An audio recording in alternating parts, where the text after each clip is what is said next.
rediscover their pools in much greater numbers. It's really time for the CA Board to align with the residents' priorities, advocate for reopening all of the pools, and recommend launching a strong plan to boost memberships and attendance at all of our pools. Thank you. Thank you, Alex. Okay, were there any other residents who have since joined who wanted to make remarks? Going once, going twice. All right, we're going to move on to new business. So I would like to welcome Sam Hahn, and is Kiana here? Hey, Sam. Yes, she Oh, is. there's Kiana. Oh, I'm sorry. Okay, your video wasn't on, so you weren't showing up on my screen. So Sam and Kiana are, am I correct in calling you the co-founders of Oakland Mills United?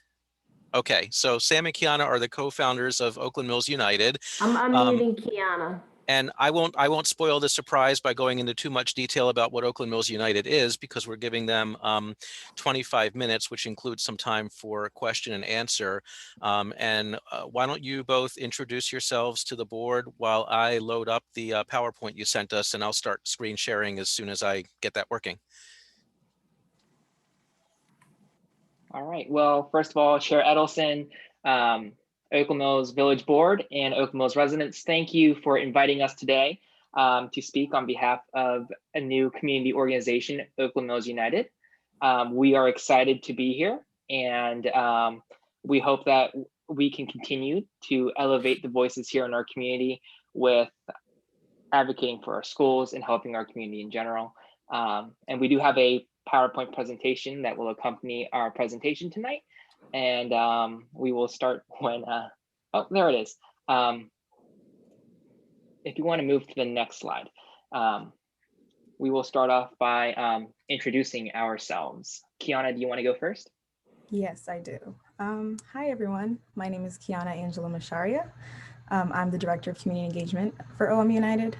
I have been a part of the Oakland Mills community for a very long time. I went to Crater Rock Elementary School, then Lake Elkhorn Middle School, and then I graduated from Oakland Mills High School, class of 2020. Very involved in the Oakland Mills community. I was the executive board president of Oakland Mills High School's SGA for 2 years. I also got the opportunity to be the JROTC Corps Commander for 2 years as well. I was really involved in HCASC. I was involved for 6 years, 3 of which were on the executive board. And even as I left Oakland Mills community, I still feel a strong tie to it. I'm currently in college as a first year at Washington University in St. Louis. All right, and my name is Samuel Hahn, and I currently serve as the Executive Director at Oakland Mills United. And some background information about me: I went to Talbot Springs Elementary, Oakland Mills Middle, and I also am a graduate of Oakland Mills High School, class of 2020. During my time at Oakland Mills High School, I had the privilege of serving as the president of the class of 2020 for the past 4 years. And I'm excited to continue what I have done at the high school and working with Kiana, our executive board, and the rest of our student organizations at the high school to continue advocating for our schools. If you want to move to the next slide. Some background information about how we came to be formed. Originally, last year in the 2020 school year, I had planned for our class, the class of 2020, as we prepare to graduate, as we leave the school, to all go to the Board of Education and attend the public forum and voice how much we love our schools and how great our communities are and how we are not what people say that we are. I mean, we have been hit many times by very degrading comments, very false narratives, and we wanted to show the county that we are Oakland Mills, we are strongest together, and we are such an amazing community. Here we are. And obviously that wasn't able to happen when COVID hit on Friday, March 13th, and we all left school for the very last time. We sort of had to replan what our direction was. And I remember talking to Kiana and our SGA advisor, Miss Florida, and I said, I want us to continue doing what we started at the high school so we can truly make an impact on the Oakland Mills community.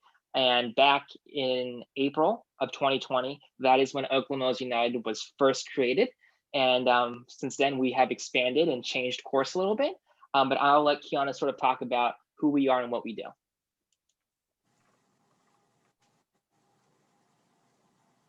Yes, you're right. The next slide, please. So when in the formation of OM United, as Sam mentioned, we'd been talking about stuff that was happening in the Oakland Mills community for a long time. So we really sat down and talked about what we thought was important, and we labeled them as our core issues. Our first being changing the stigma. Sam touched on this, but we want to make sure that the Oakland Mills community is accurately represented both in the media, and also at the Board of Education, and really uplifting voices in our community and helping us establish ourselves in the county. Closing the opportunity gap is another one of our core issues. We want to make sure that students in our community are granted opportunities in an equitable fashion. I know that you guys have been discussing this, but maintenance of school and of our school buildings, we want to make sure that they're up to the standards of other schools in the Howard County public school system. And when repairs and renovations need to happen, we need them to happen in an equitable and timely manner. Redistricting is another thing. It's an issue that comes up occasionally. I know we just got out of a redistricting period, but we want to make sure that the language surrounding our school during this time is positive. We remember that the last time we went through a redistricting cycle, that was not the case. And also make sure that when issues of redistricting come up, the Oakland Mills community is accurately represented at the Board of Education. That being said, we aren't advocating for any specific redistricting plan at the moment, or even as the next cycle comes up. Go to the next slide. And so Oakland Mills United, when we first formed, we only focused on one thing, which was advocating for OM, advocating for our schools.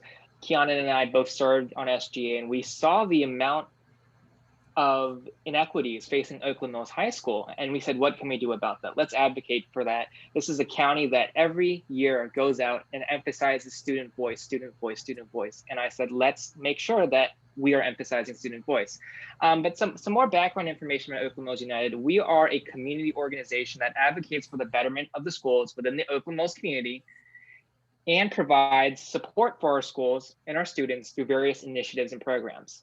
So advocating for our schools is what we call indirect impact. And I see this as it indirectly impacts the residents of Oakland Mills. That meaning we can go and testify, we can send letters to the Board of Education, we can demand for them to fix our schools when we talk about building maintenance, fund our schools when it comes to textbooks, technology, and stuff like that. But those impacts won't be directly felt by the community.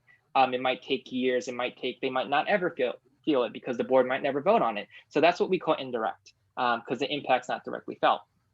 And so I said, there has to be something that we do that can directly help our residents. I want our residents to know that we are here for them, that we're here to support them and help them out. And so we have our direct impact initiative, which is our helping our community, which we'll dive into later in this presentation. We also have a podcast that we just recently started up, which is its goal really is to elevate the voices within our schools and right here in the Oakland Mills community, highlighting all the amazing things that are going on in this community.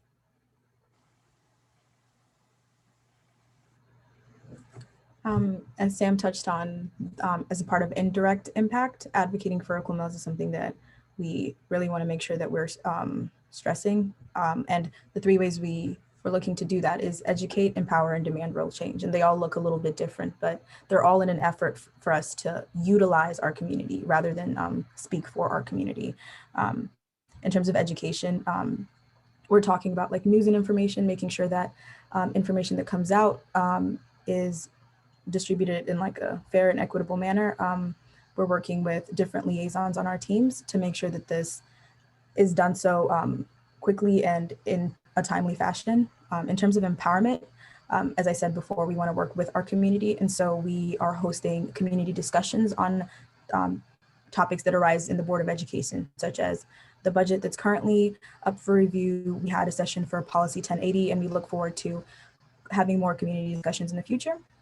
Workshops, there's a lot of stuff on the Board of Education levels that to students and to some new members of the Oakland Mills community might be not as easy to digest. And so we want to ensure that we are equipping as many people as we can with the tools to navigate the Board of Education and a way to advocate for themselves. We're going to have forums with our elected leaders. We do stress that, you know, these members of our community were elected, and so continue to continue to hold them accountable throughout the duration of their terms, and demand real change, testifying, working with our elected leaders, and as I mentioned before, demanding accountability.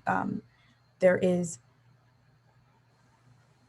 no really other way for us to, we can't put these community members in office and not continue to hold them accountable to statements they made during their campaign.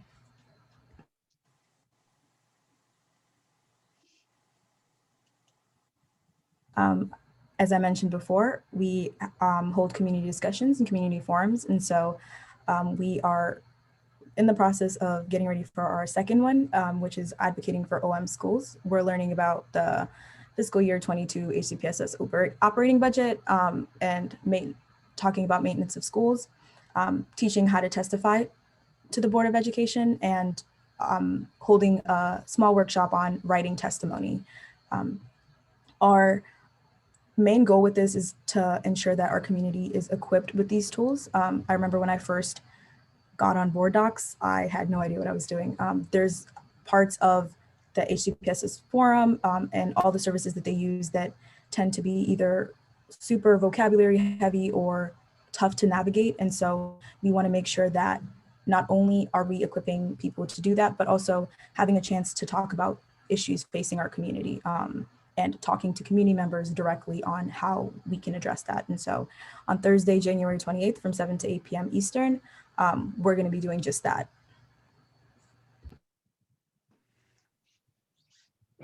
And like I touched on earlier, our second initiative is helping our community. We want our impact to be directly felt, and we really want to support our schools, our students in our community. And so some of the things that we do is we have a free community tutoring program to help out our students here from K through 12. We also focus on college prep at the high school level. It's geared more towards helping them navigate the college process, essay help, trying to navigate what schools to apply to, how to get financial aid and scholarships. So that's something that we do as well. And test prep, this is more geared towards the high school level as well. When we talk about preparing for college, and we look at some of the resources in our community compared to some of the resources in other communities, we want to make sure that our students are equipped with the tools to take the SAT, the ACT, to be comfortable with it, so that when they walk in to take the test, it's not the first time they're seeing the exam. one of our broad initiatives to help the entire community is with our food and school supply donation drives, especially now during COVID-19, where all the students are currently at home. There are materials that, the school provides while you're in school, paper, notebooks, pencils, stuff like that. And so we want to provide that to our students who are out there virtual learning. And food drives, we help support the Oakland Mills High School, the food pantry down there. And especially now because of COVID-19, where times are difficult and we've seen a lot more people donate, we look to continue to do that. And we also look to continue to expand our programs to provide more opportunities, more support for our students or schools in our community. And we are excited to expand when we get the resources to do so. We can go on to the next slide.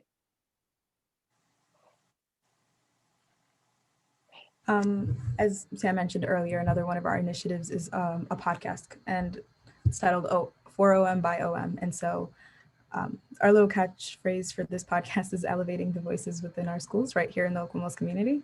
But the premise of this is to get voices that are either underrepresented or stories that are unheard. And so our first conversation was with Dr. Fink, and rather than his usual pitch of, we are OM and we are strongest together, we got to know a little bit more about him, how he got to the Oakland Mills community and what education really means to him, and getting this insight on somebody who's an active member of the Oakland Mills community is, it's comfortable and it's comforting. I've been to Oakland Mills for 4 years and I'd never heard this story. And so I think that putting stories like this, voices like this out there is a great way of building community.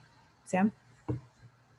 Yeah, and currently we have taken a short break due to technical difficulties with equipment, but I'm excited to say that we will be up and running in February, and you can look out for a new episode here. And we have discussions with our elected leaders, whether that be on the county council or the Board of Education. And we also go into our schools. to talk to some of the administrators, some teachers, and our goal really is to elevate the voices. We want people to know all the amazing things that are happening in the community that don't really get talked about. And you can go on and check out some of our previous episodes. Like Kiana mentioned, we had a conversation with Dr. Fink, principal of Oakland Mills High School, and we had a conversation with Amy Brooks with Oakland Mills Online. And I encourage you, if you're interested and you want to learn more too, just check out our podcast over on Apple Podcasts, Google Podcasts, and on Spotify. If you want to go to the next slide. And like I said, we really want to be able to elevate the voices within our schools. We want to share the information that's happening in OM that's never shared. And I'll say it's an example that I know Mr. Edelson uses a lot. The Oakland Mills High School for the past 10 plus years have always done the WBAL concert for kids. And this is a concert that I have had the privilege to be a part of all 4 years of high school. Last year, we raised over $100,000 for the WBAL Concert for Kids campaign. But this concert, what we do has never, ever, ever been publicized and supported. No one knows that it's happening. And you have other events happening in other neighborhoods that get advertised all the time. Another example is every year Oakland Mills High School has the Alpha Achievers free community Thanksgiving dinner. And that never gets talked about. And there's so much good that comes out of this community, and what the Village Board does as well, and with the other schools, no one talks about. So our newsroom is really dedicated to sharing things that don't really get out. And so the whole goal really is to change that stigma, the false stigma of what people perceive our community to be.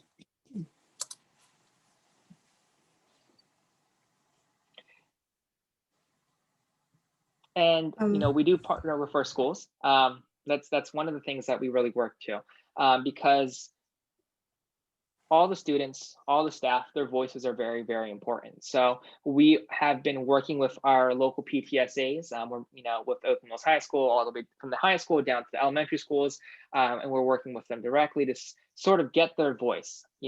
They are an organization that's dedicated to serving that particular school, and we really want to work with them and collaborate with them and partner with them to continue advocating for their needs. And it's also working directly with our students as well. If Kiana wants to talk a little bit about that. Yes, and so Sam and I, it was not that long ago, but we remember being students, and so working directly with our student governments and looking for ways to mobilize already passionate students into helping our communities. These are students who've already dedicated their times and efforts to helping their student body, and so these are already people who care about the Oakland Mills community, and we want to utilize those passions and help them further advocate for our schools and our OM community. Next slide, please. Move on to the next slide. Yep. And just like how we partner with the PTSAs and some of our student organizations, we also like to partner here in our community. One of our first partners was Oakland Mills Online, and we're excited to finalize our partnerships with the Oakland Mills local leadership team and the Jacaranda Center for Family, Youth, and Development, and hopefully maybe with the Village Board here tonight. But one of the things that we really do is we really want to unite people. We're called Oakland Mills United. We want to bring all the organizations that advocate for Oakland Mills together because there is power in numbers. And as Dr. Fink of Oakland Mills High School says, we are strongest together.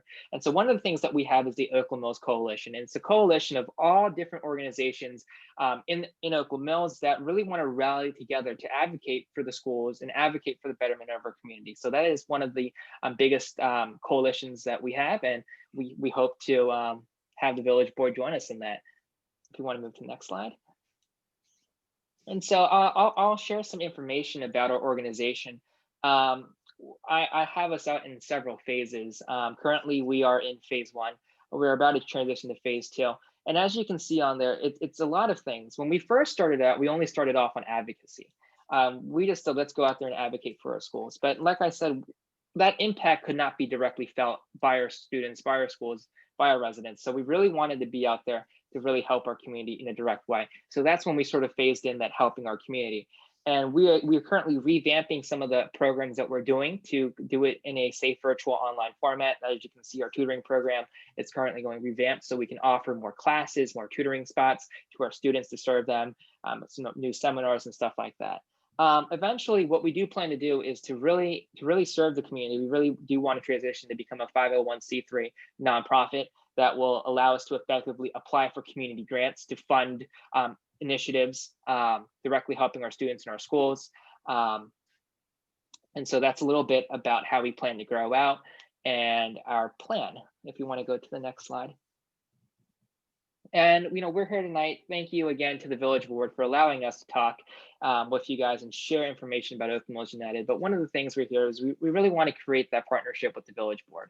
We want to work together on the issues impacting OM schools. We want to share our resources, and we want to work together to elevate the voices of the OM residents. The Village Board has been here a lot longer than I have. And the Village Board has made those connections in the community. We hope for the Village Board to join us in the Oakland Mills Coalition, and we can work together on getting stuff done for our schools. One example is, I know I was with the Education Committee meeting. One of the things that Oakland Mills United is doing is we are, just like I guess Mr. Edelson is going to bring up later, we're drafting a letter to the Board of Education regarding the deferred maintenance of our buildings, and specifically the HVAC systems at Oakland Mills High School and Oakland Mills Middle School that have never been replaced since they opened. And it's stuff like that we can collaborate on so we can really serve our schools and our residents.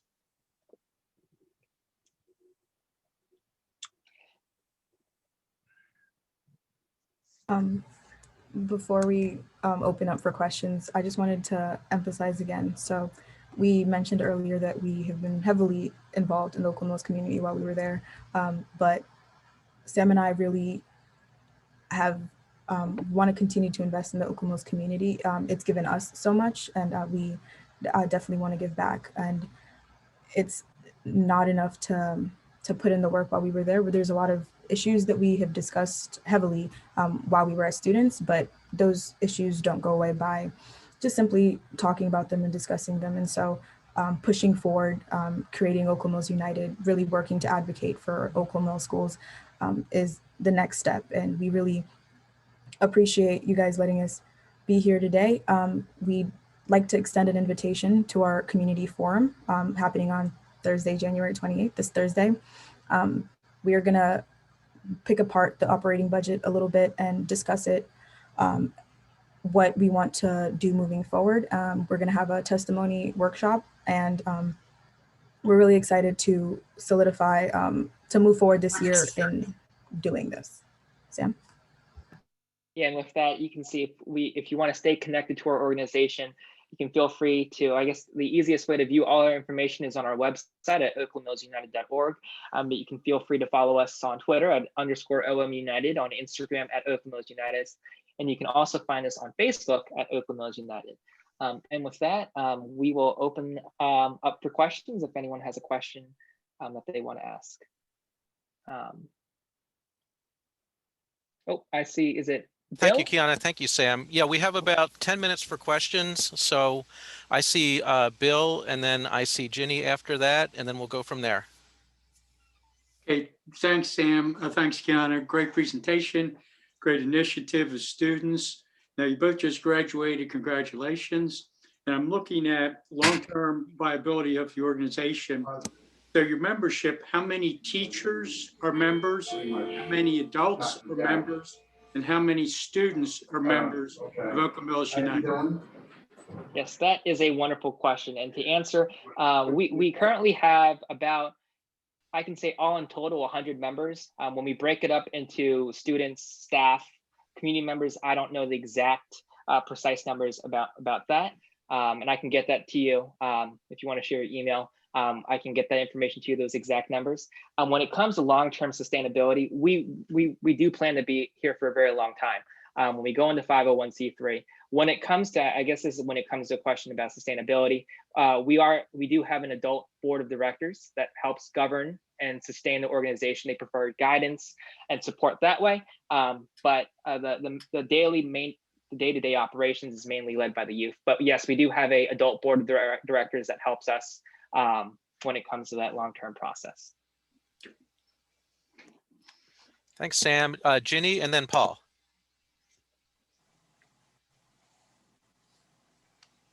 Ginny, you're muted.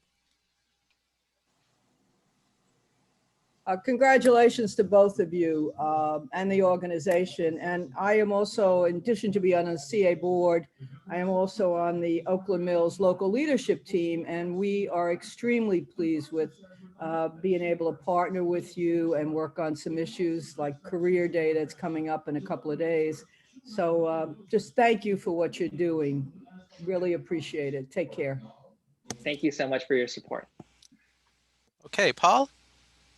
Yeah, I'm really glad to hear that this kind of an organization has been put together. I'm curious as to what you've done so far in the way of positive marketing of the schools from Oakland Mills and what your future plans are. We've also been concerned about the schools not getting positive press over time. We have tried to rectify that, but we can only do so much. I think you would be an excellent partner in that regard. Yeah, and I guess I'll answer your question in multiple parts. When it comes to the press part, absolutely. That's sort of why we have our podcast or newsroom. We really want to elevate that. Our communications manager, I've had her really reach out to the press. She's been contacting the Channel 11 News, the Howard County Times, the Columbia Flyer, stuff like that, because we really want to get the word out there. And I do meet with the principals, and I do ask them if there's any good things that are coming in, any events or recognition that needs to come out, that we will be there to support them and highlight that information. I sort of blanked on what you asked before. If you wouldn't mind, do you think you could re-ask your question?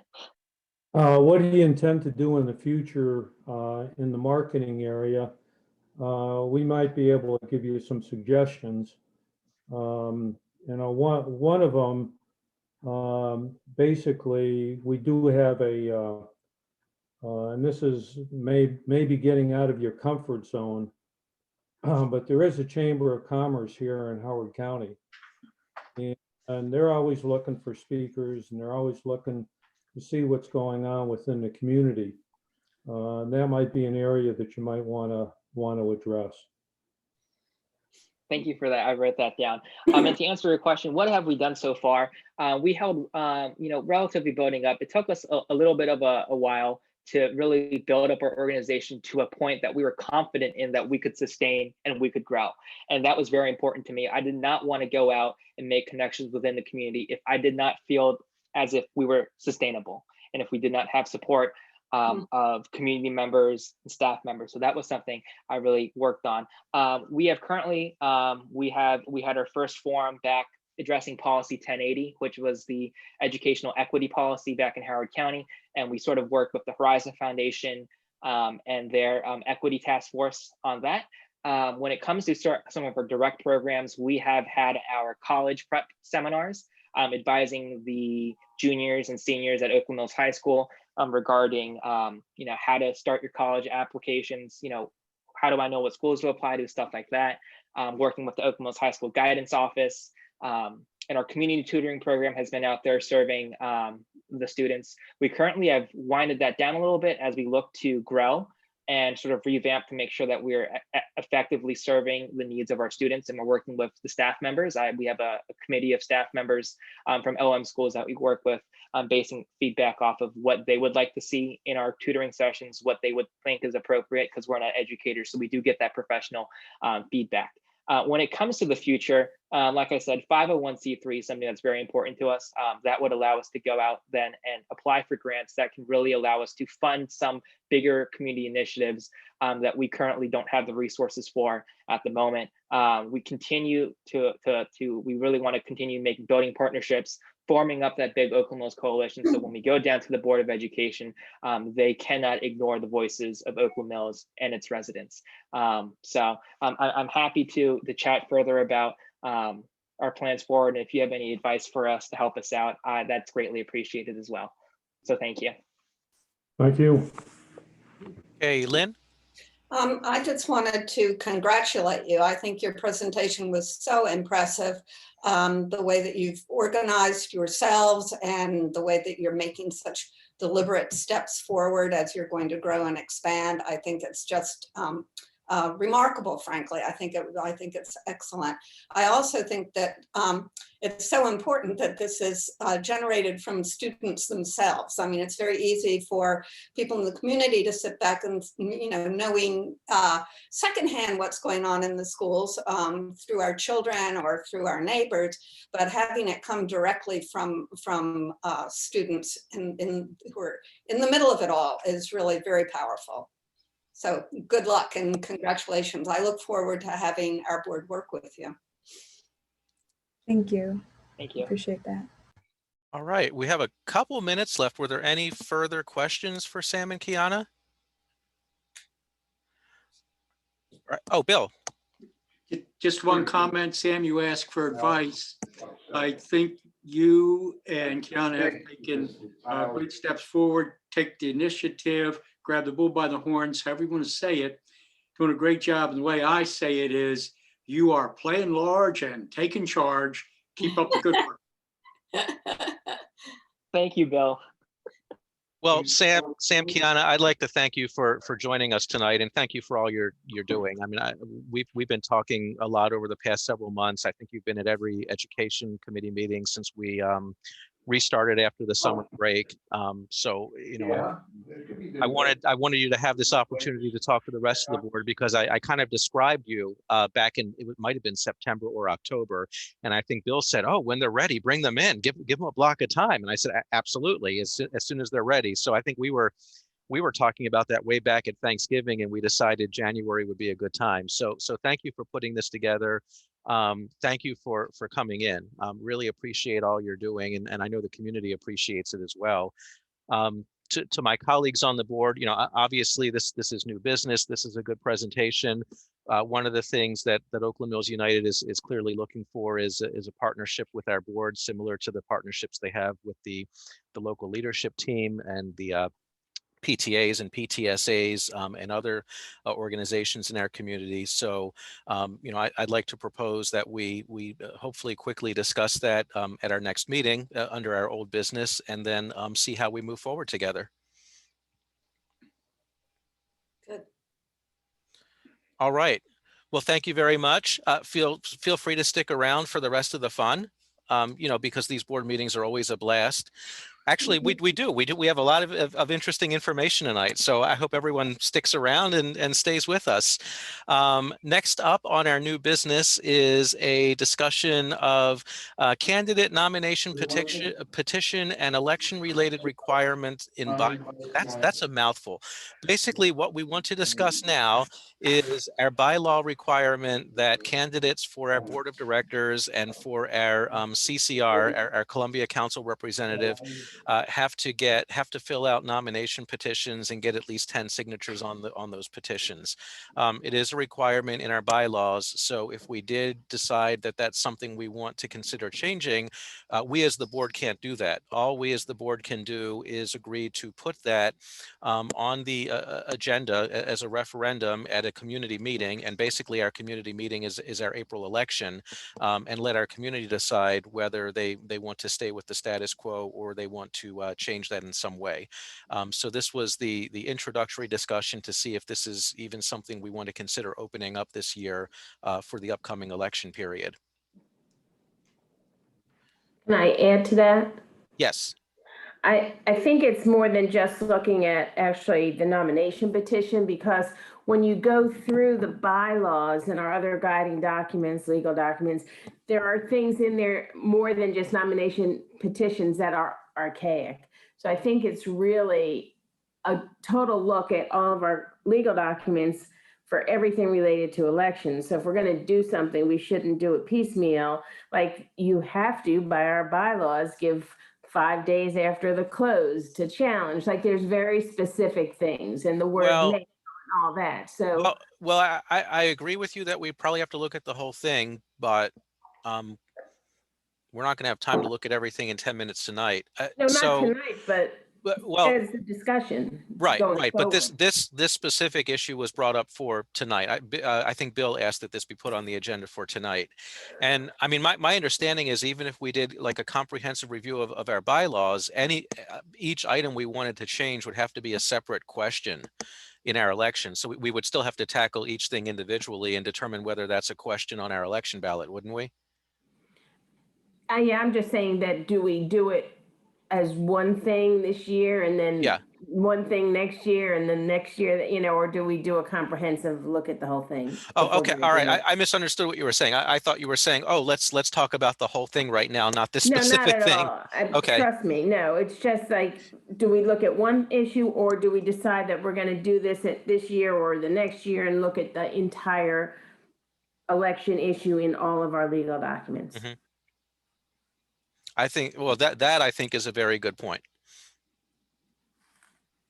And I don't know that I could get it done in the next 4 weeks until we publish our mailing. Bill, did you want to say anything else in terms of introduction before I go to Paul with his hand raised?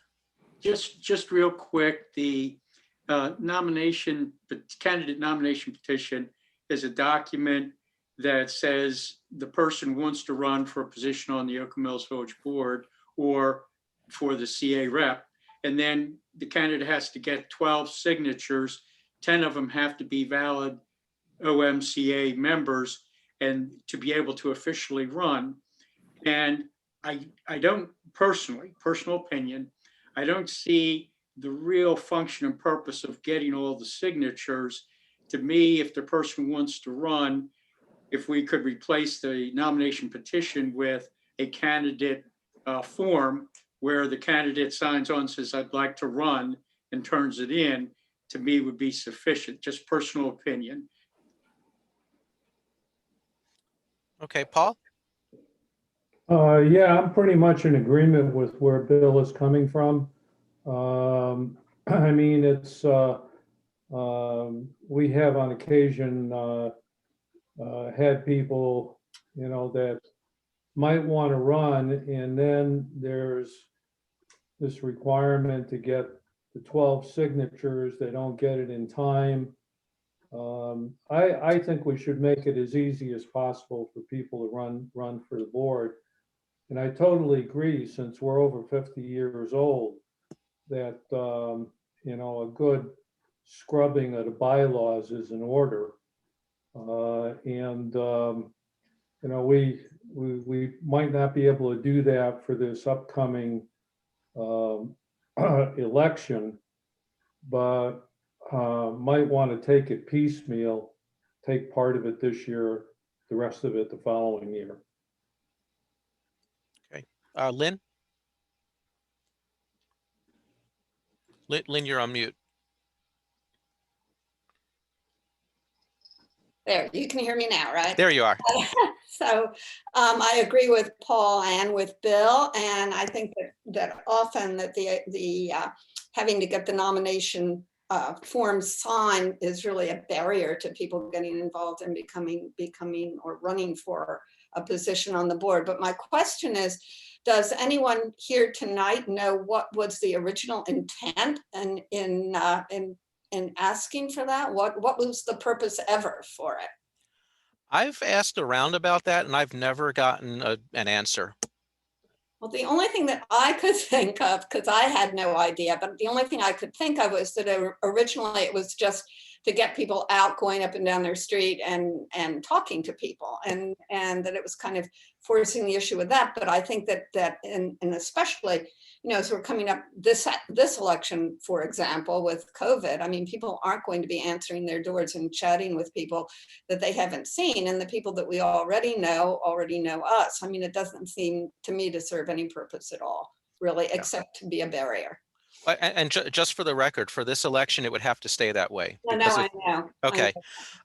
No, I agree. And the other thing that's kind of bothered me over time is the inconsistency, because you don't need a petition all the time to serve on our board. We're going through this right now. When there's a vacancy on our board, all someone has to do is send in a statement of interest. They don't need to get 12 signatures of residents to say they can, hope to serve on our board. So in addition to what we've heard from Bill, Paul, and Lynn, I also would like us to be more consistent, and I'd like us to be more consistent in the direction of less paperwork than more paperwork. Yeah. Rebecca? I'm not convinced yet. I'm open to hearing more, but I kind of like that requirement because I feel like if you want to serve on the board, you have to be able to talk to your neighbors and you have to be able to know at least 10 people. The requirement's 10, not 12. The 12 is just in case, right? But you have to, It's 10, but we ask for 12 in case 2 don't work out. yeah. I mean, so I kind of like that requirement, but I'm totally open to hearing more. But since it can't happen this election cycle, there's no point in racing through a discussion of this one point when we can kind of take the next year to review all of it in one go round, right? Except if we wanted to put it on the ballot as a referendum. As a bylaw amendment for this year. Just for this little point.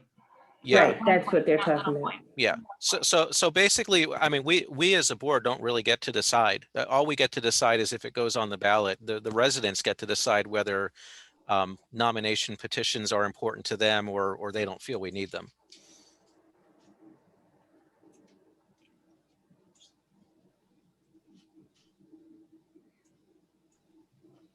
So what are we looking for right now?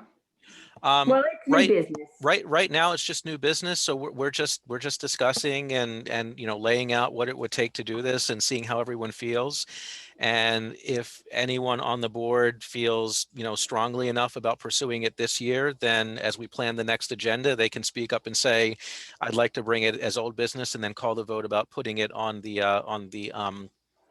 ballot in the next election. That doesn't preclude us from looking at other things. It doesn't require that we look at other things either. I think Sandy raises a good point, but like I said before, and anything else we want to do, each change would have to be a separate question on the ballot anyway. So we can take a comprehensive look, but then there would be a piecemeal process to get each item on either this year's ballot or next year's ballot if it takes us beyond this year. Well, I kind of think that this is a worthy goal. As I said, it's been 50 years. I know that we made some amendments to our bylaws in the past. And they've basically been forced because of various issues over time. But, I think it's time that we really take a good hard look at the bylaws. All right, so what I would encourage everyone to do now that we've had the discussion is take a look at the bylaws for the next meeting at this specifically, should this turn up on the agenda under old business, but also take a broader look at the bylaws, especially, the parts of the bylaws pertaining to elections, because obviously we could also have additional new business discussion about other pieces of the bylaws while we're potentially having old business discussion on this. Yeah, make sure That's- you look at the bylaw amendments too, which is a Yes. separate document, because a lot of that is election stuff also. All right. I am like bound and determined to keep us on time, and we're running right on time, even if I call on Bill right now, because we have like 30 seconds. Yeah, could you put this as old business on the next agenda, please? Well, now we have the request. There we go. Thank you. I was waiting for that. All right. Okay, we're going to move on now to Rebecca with a 10-minute presentation on the Lawn Alive CA Climate Committee initiative. And is there something I need to share on this one? Catherine, is there something you need to share? I'll introduce you. Fortunately, we didn't have the wonderful capabilities of the previous group. Okay, I'll introduce you. So last year, the CA Climate Advisory Committee came up with an idea of encouraging people to plant more natives. And Ginny roped me in because she ropes me into lots of things. And gardening is a passion of mine. So we've had this little side committee group that we've been meeting, and Margaret and Catherine are here to tell us a little more about it. And I think that they're going to tell you why we are talking to you now. But we wanted to clue you in on what we've been up to. So I'm going to let Catherine speak to it because she knows the most. Well, I'll start and give you some background on Yards Alive, and Margaret will follow me with some information about our current activities and activities we've done in the past. Excuse me. First, I'd like to thank Rebecca and Ginny for getting us on the agenda tonight. We're really pleased to have this opportunity. It's an exciting project for us, and so we're happy to tell you about it. I'm a member of the Columbia Association Climate Change and Sustainability Advisory Committee, through which this project evolved. And a little bit of background. That committee, I think it's almost 2 years ago now, at least a year and a half, held a series of meetings in all of the villages of Columbia to talk about climate change and to get a sense of what the residents might be interested in pursuing with their own capabilities, and just to get a feel for where they were on all of the issues related to climate change. There was like an almost universal in all of the villages, an interest in sustainable landscapes. And it came out loud and clear. That also happens to be something that I think nationwide is almost becoming a movement. There's lots of articles about it, webinars about it. It's becoming a thing. And so what is it all about? Well, a traditional American landscape generally is comprised of an expansive lawn broken up often with trees and shrubs. And while it has value for sports and for playgrounds, grass, and it does in some ways absorb some pollutants, it's really not a sustainable kind of landscape. It requires a lot of watering. It requires applications of pesticides and fertilizers, and it uses energy and fossil fuels for weekly mowing. So while we do realize that lawns are important, one of the goals of Yards Alive is to help individual residents who are interested in a sustainable landscape to convert some, and let me emphasize the word some, but not all, of their yard to a more sustainable habitat, which would be a habitat that would provide shelter, food, and other resources for wildlife, birds, beneficial insects, pollinators, and the like. And the way we hope to do this, and we are, is to work with existing organizations like Bee City that have designs available, as well as master gardeners and others who can give us really lovely views of what kind of plants would be appropriate to have a more sustainable landscape, and how, which ones are best for our climate. We're talking about things like pollinator gardens, possibly perennial gardens, or just larger islands, if you will, that have more shrubs and trees, all of which are going to be really beneficial for habitat and will also help in climate change. So that's kind of the goal of where we're going. And I'm losing my voice. I'm going to let Margaret pick up on what are some of the things Yards Alive has been doing. Oh, I'm sorry, I skipped something. The Columbia Association asked us to try to start to do a project in one of the villages in order to do a pilot that could ultimately be replicated to the other villages in Columbia. And Ginny had thought that Oakland Mills might be really receptive to this, I think, knowing that there are a lot of residents already who are interested in sustainable landscapes and actually quite knowledgeable about them. So with that, I'll let Margaret pick up. Hello, old and new friends. We have been very busy, despite not being able to get out very much. We have been, we've identified and photographed some yards that we've looked at around the neighborhood.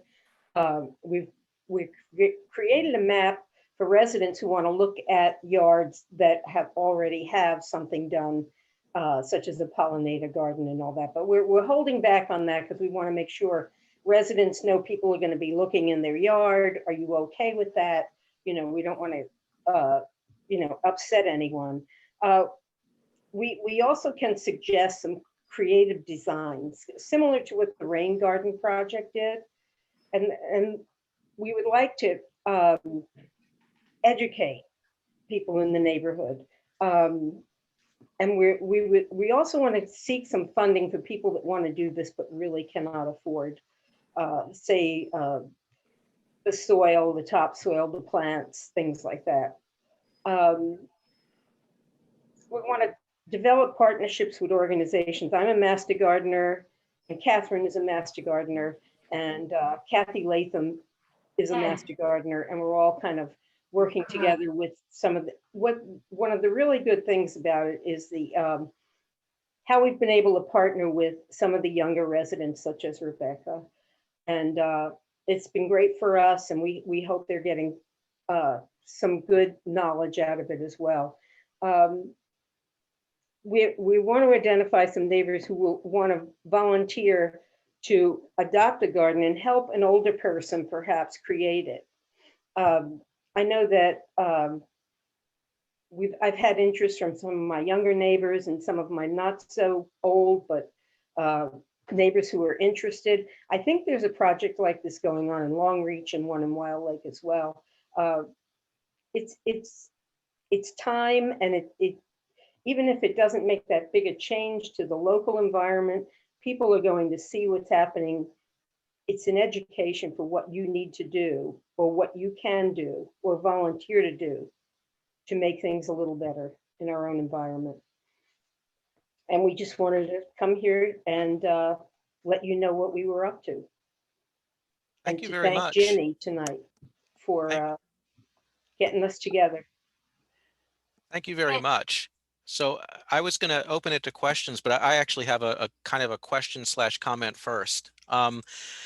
This isn't a residential yard, but here in Oakland Mills, we have the infamous hill at the mill, the back hill of Oakland Mills High, that the school system has decided to just stop mowing most of the year because of runoff and pollution issues. I'm actually wondering if this could be an opportunity to take at least part of that hill and basically showcase it right in the center of the community across from the village center.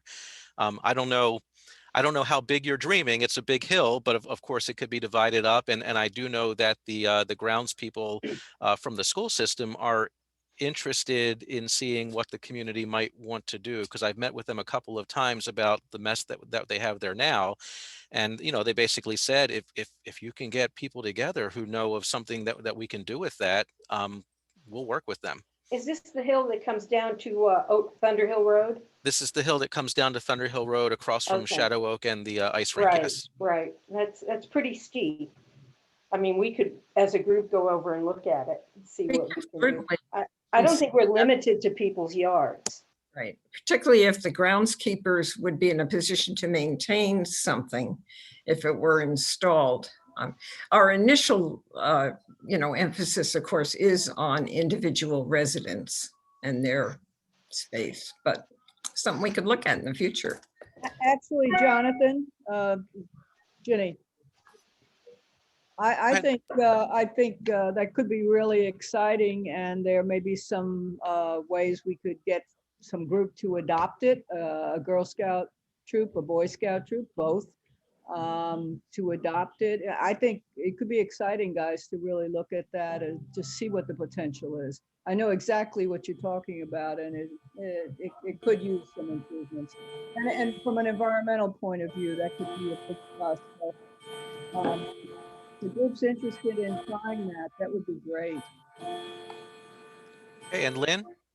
I was just wondering if you have partnered with any other organizations. I'm thinking we have a house in Cape May, New Jersey, and we have a wildlife habitat. Our yard is a wildlife habitat, and they provided funding a plaque that you get and plant material that you could get very cheaply from them and all of that sort of stuff. And I'm wondering if there's anything like that here in Howard County that would be, you know, it's a nice incentive for people too. And as you walk around the neighborhood and you see a little sign up saying, you know, this property is a wildlife habitat and it's, you know, a pollinator garden or whatever, it's a good way of promoting the program, advertising the program, and also kind of giving a little attaboy to people who have taken that step.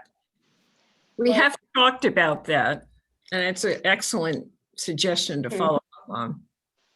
The Master Gardeners have the Baywise program, which they'll send Master Gardeners out to your yard and check how you've done things, what you've planted and all that, and you get a sign that says it is a Baywise. Okay. But we don't give, I don't think there's any support as far as financial things. Yeah, it might be good to look into though. I mean, I think the Chesapeake Bay Foundation, or I mean, all of the places that are interested in this might, and if it doesn't. We're going to reach out to Howard County EcoWorks, as recommended by Longreach. They're doing a similar project, and they're getting some help from Howard County EcoWorks, which I don't know if any of you noticed, but they did like these native or plant packets last year where you could sign up to essentially get like a guild, that's what it was called, of several plants that all go together. So I'm going to reach out and see if they can do something for us also. Sandy, are you raising your hand or applauding? Yes, I am. I don't have a hand raise. I only see a clap thing. So I applaud you all. So first of all, that's great. But, and I'm not being Debbie Downer when I say this, because I hear it at the other end where people look in the community at non-manicured lawns, and you know the calls we get, and we say, well, those are natural grasses and everything. So I think there's a fine line between people having sustainable lawns and people having lawns that they just don't maintain, that are not really sustainable. So what I think the program that CA did, and I don't know if you're modeling it like this, but the rain garden program was wonderful, because they went out and they really helped design rain gardens. It wasn't like, oh, just do a rain garden and then we'd have like rocks everywhere with, you know, whatever. So I think that that's something that people really felt was a very valuable program. They identified it with CA and CA's committees. And so I think that to get off on a good right step in the neighborhood, if you're going to work with residents, is to maybe model it after that program so that we can see what's a sustainable lawn and what is an unmaintained lawn. Because if not, then we're going to get a lot of people. We developed a whole list of, I'm sorry.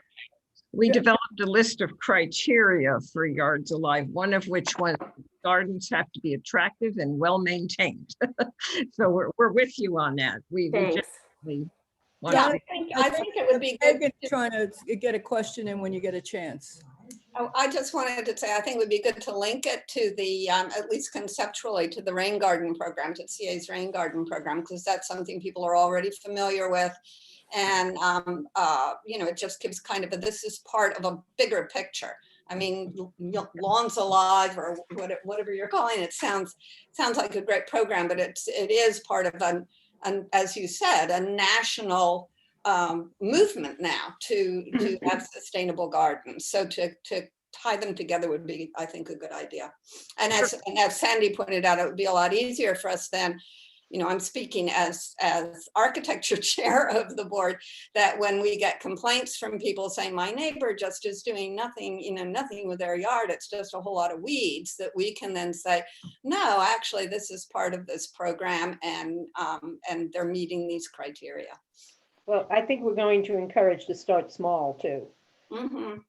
Because if you take out a big swath of your whole yard. Yeah. It's disaster. It is. And we're very aware of that. And I wish Kay Wisniewski were here tonight, because she has a beautiful yard, and it is it's sustainable, and it's just gorgeous. So I want to bring everyone to her yard, but I haven't told her yet. So there are a couple of other members of this group, and I see Megan has had her hand up for a really long time, and I think she probably. Thanks, Catherine. So yes, I'm a member. I'm a master gardener, and I am in the Watershed Steward Academy class of 2020, and we're looking for a project. We search out a little more funding than the Yards Alive program would, but we could maybe partner up for the, what did you call it? The Hill in Oakland Mills? The Hill, yeah. Yeah, I call it the Hill at the Mill. Hill at the Mill. Okay, if you let me know the details, I can look at it and bring it up to my group. What is your group again? It's the Watershed Stewards Academy. Okay. I'm also a master gardener too, but we're looking for a project. We typically are worried about water issues and erosion and things like that, and conservation landscaping or rain gardens, which would take a lot of engineering for a big hill. But conservation landscaping on a big hill like that would be something we would do and we would search out funding for. So if you get me more details about that, I can talk to the Watershed Stewards and then I can talk about it with Yards Alive too, if we wanted to partner up. Thanks, Megan. I can give you more details offline. Would you mind if you just go to the oaklandmills.org website and just click my email and send me an email so we have each other's contact information. I'll let you know all I know about the Hill and who we might need to talk to at the school system, et cetera. Okay, great. Thank you so much. Thanks. Thank you. Finally, I'll just say, we will send a couple of documents to you right above the goal and of the program and also the criteria that we're using for your information. Should I send them to someone specifically or, sorry? So, go ahead and send those to Sandy and she'll distribute to the board. Okay. Her email address is manager@oaklandmills.org. Okay, thank you. All right, thank you very much. You're welcome. Thank Thank you. you for having us. Thank you. Our pleasure. Okay, let's move on to old business. So first item on old business is something we covered in new business last week, and that is the board elections process for the April 2021 election. And if you're wondering why I'm fumbling around, it's because I'm doing that thing where I'm trying to talk and operate the computer at the same time so I can bring the document up. So just bear with me. I just shouldn't do that. I should just pause. So everyone take a 2-minute break while I figure out how to get this document up. Bear with me one more second. By the way, this is entirely my fault. Amy puts together a nice package before every meeting and it's all sitting here, but you know, to get these things up and going, where is it? Ah, here we go. I have to say goodnight to my kids, so don't move off of this topic before I come back. Don't be long. I will go as fast. All right, here we go. Sure. Okay, so at the last meet, well, prior to the last meeting, everyone received this document. It's the proposed election guidelines and regulations for the April 2021 election. We had some discussion. We did some editing on the fly, and then the plan was to have everyone consider it for another couple of weeks. I think you can make it bigger. Bring it back for discussion and finalization for a vote at this meeting so that we can then let Sandy and the election monitoring committee begin planning and administering the election. So we have 15 minutes allotted to re-review this and determine whether there are further changes we'd like to make. And then ultimately, if no one else does, I'll call a vote to approve the document as it stands after we've discussed.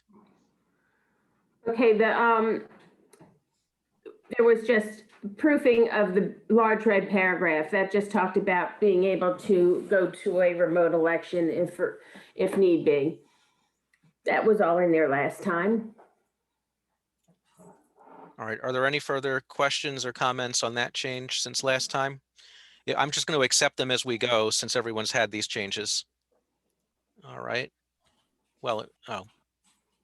Let me enable myself to do that.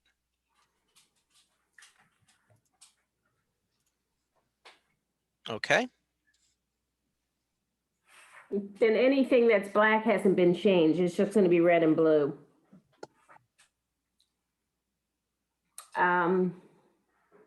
Candidate packets are prepared by the village staff and made available to candidates.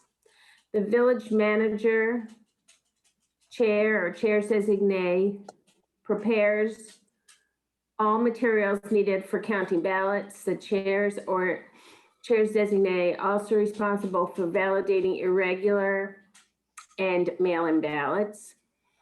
The chair's designee act as a spokesperson for the committee, and after the election is responsible for compiling final election results, handling challenges to the election, and submitting an election report to the board. Any Next one. questions or comments about any of these changes in 2?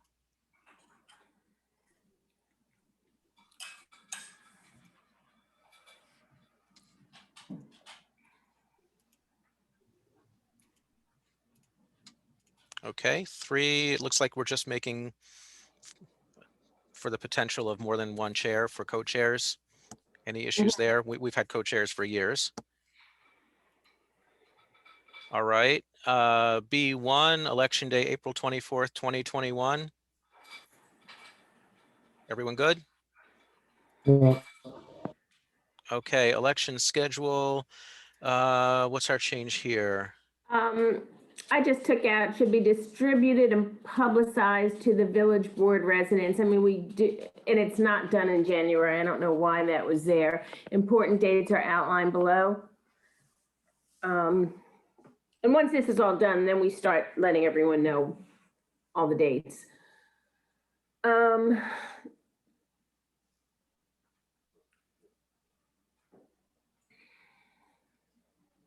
Okay. Stop there, yeah.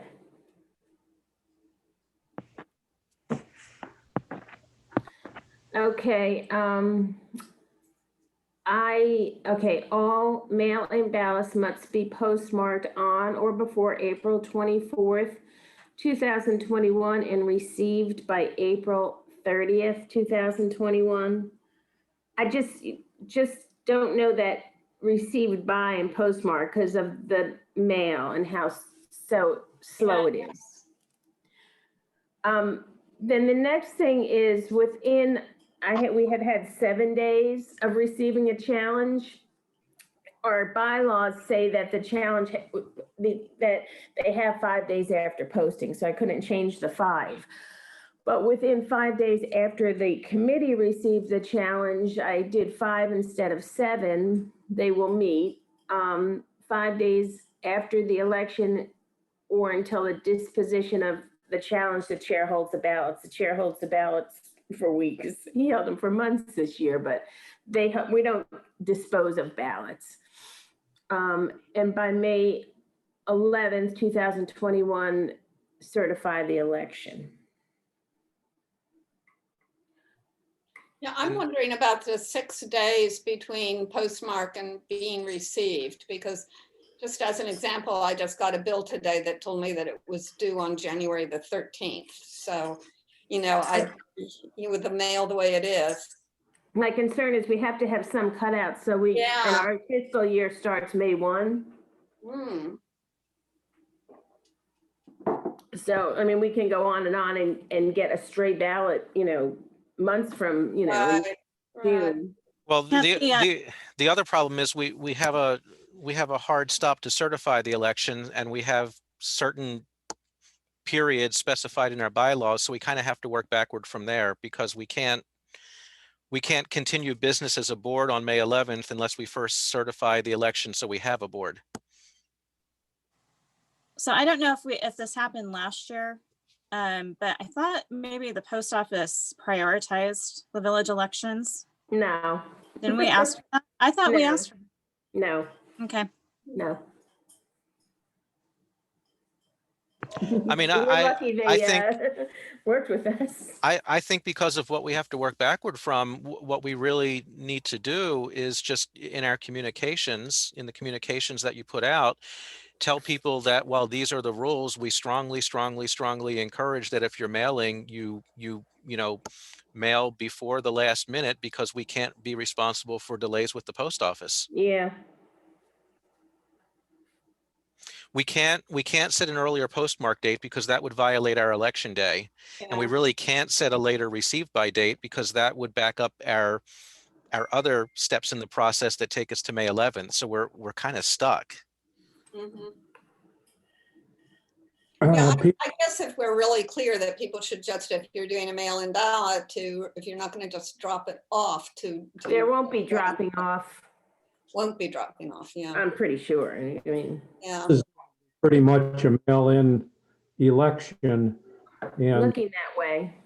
Can we look into, or have we looked into having some kind of box outside the other barn?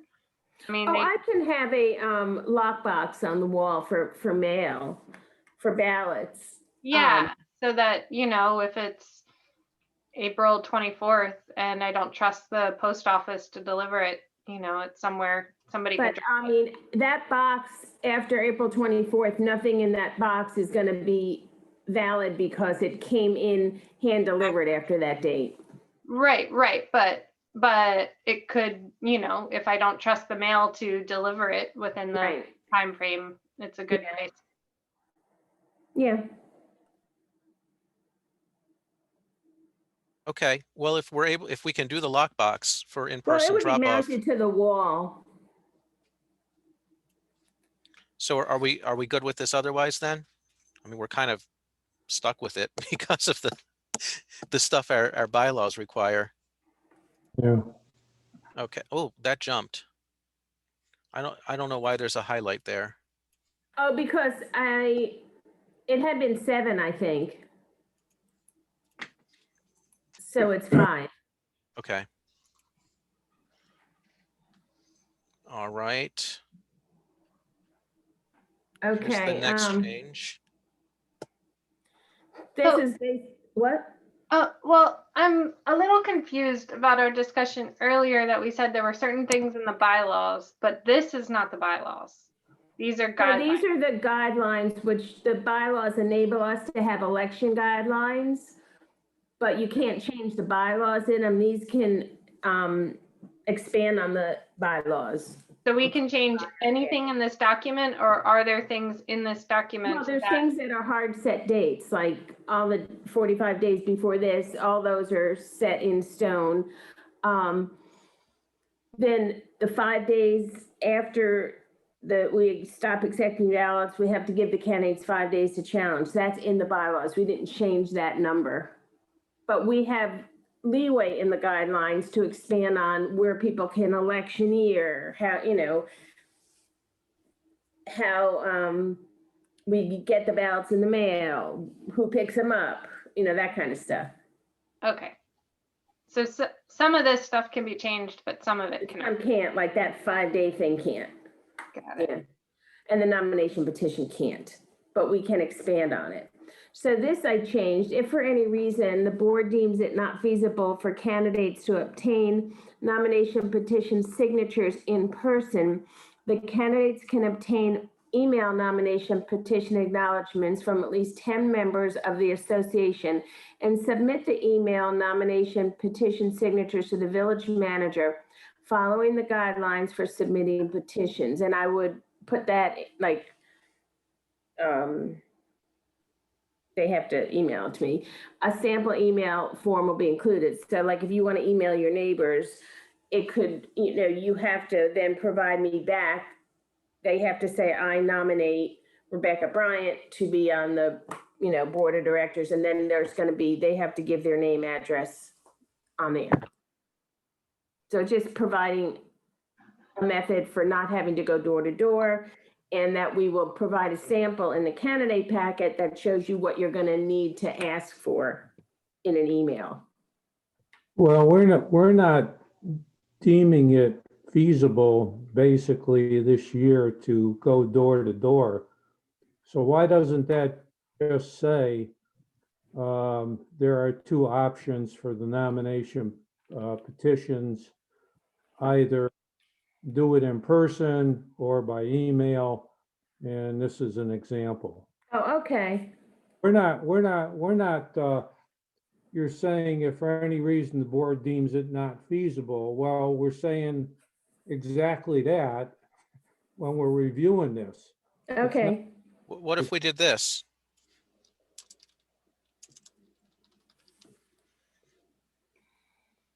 Right, now we have either or. Yeah, Right. that works. Okay. Andy, Right. can you explain what you said though? So the email nomination petition, you're going to be emailing the people that we No, put on. I'm not. In your candidate packet, there'll be a sample of what you're gonna have to ask them to give you. And then you'll be sending me 10 emails or, scanning something and saying, here's the 10 people that nominated me by email. But what I will need is their name and their address and your name and the office that you're running for, board or Columbia Council rep. Just so that the candidates all know what they're required to ask someone to give them. And that would be on the nomination petition. It's the same exact kind of thing. It's just I'm giving you a sample form, an email sample. It seems kind of pointless because I could just type all of my neighbors' names and addresses in and say, all these people nominate me. Well, I think it should be from their email. So if I send you an email and you forward it to me, I see my email with my name and my email address in the to and from. Or you just type in the email below forwarded email to ... And What alternative is there if we don't want people to go door to door? Yeah, I don't know. Of course, we could have done that with the paper one too. We could just write in our neighbors' names using our left hand. Yeah. or- That's true. That's And if we're true. that desperate to Yeah. get Yeah, that's elimination. fair. It's kind of a little bit of overkill, I think, to worry about how people might try to cheat the system. Right. Yeah. That's true. All right, so are we good? Yes.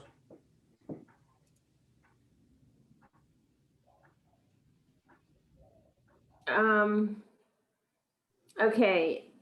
Election packets will be available at the other barn during business hours and available on the Oakland Mills website for download. If the facility is closed for any reason, the village manager shall publish information on the dates, times, and locations that the packets will be available for those who would like a hard copy in lieu of a download from the web. So someone could download the entire packet. If we're open for business, they can pick up a binder like they used to. Or if we're not open, we will publish the times and dates that we will be there to distribute packets.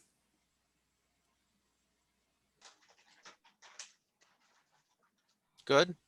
Good. Who thought we'd only need 15 minutes for this? I don't know. Just go faster. I crossed out, these packets are distributed to candidates when they pick up their petition. It's all in one packet, so that's kind of redundant. The nomination petition, I added. Yeah, the petition was always in the packet. Yeah, I know. That's why it's crossed out. The nomination petition and sample email nomination form are included in the packet that goes to the village board and the council reps. Okay. Then the village board appoints members of the architecture committee. I added information regarding board member architectural covenant compliance shall be included in the election packet. It's redundant because it is, but I put it in there because I didn't see it above.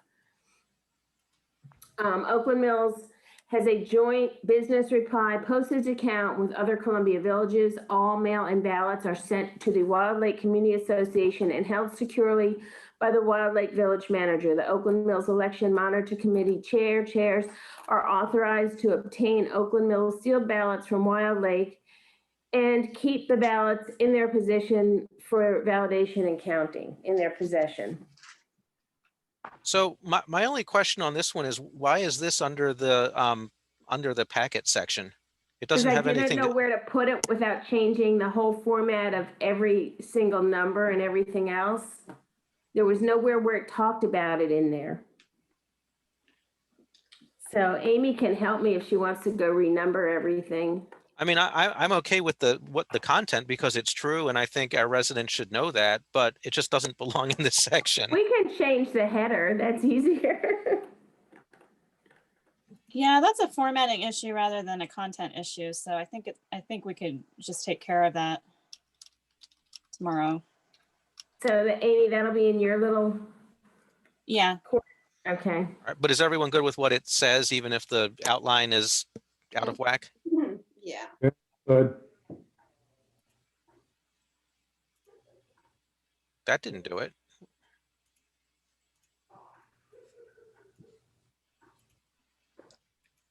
There we go.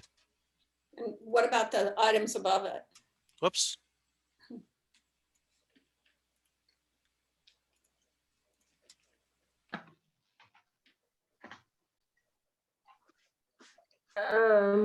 Okay, statements shall be posted, posted on the Oakland Mills website, in the lobby of the other barn, and on the front door of the other barn.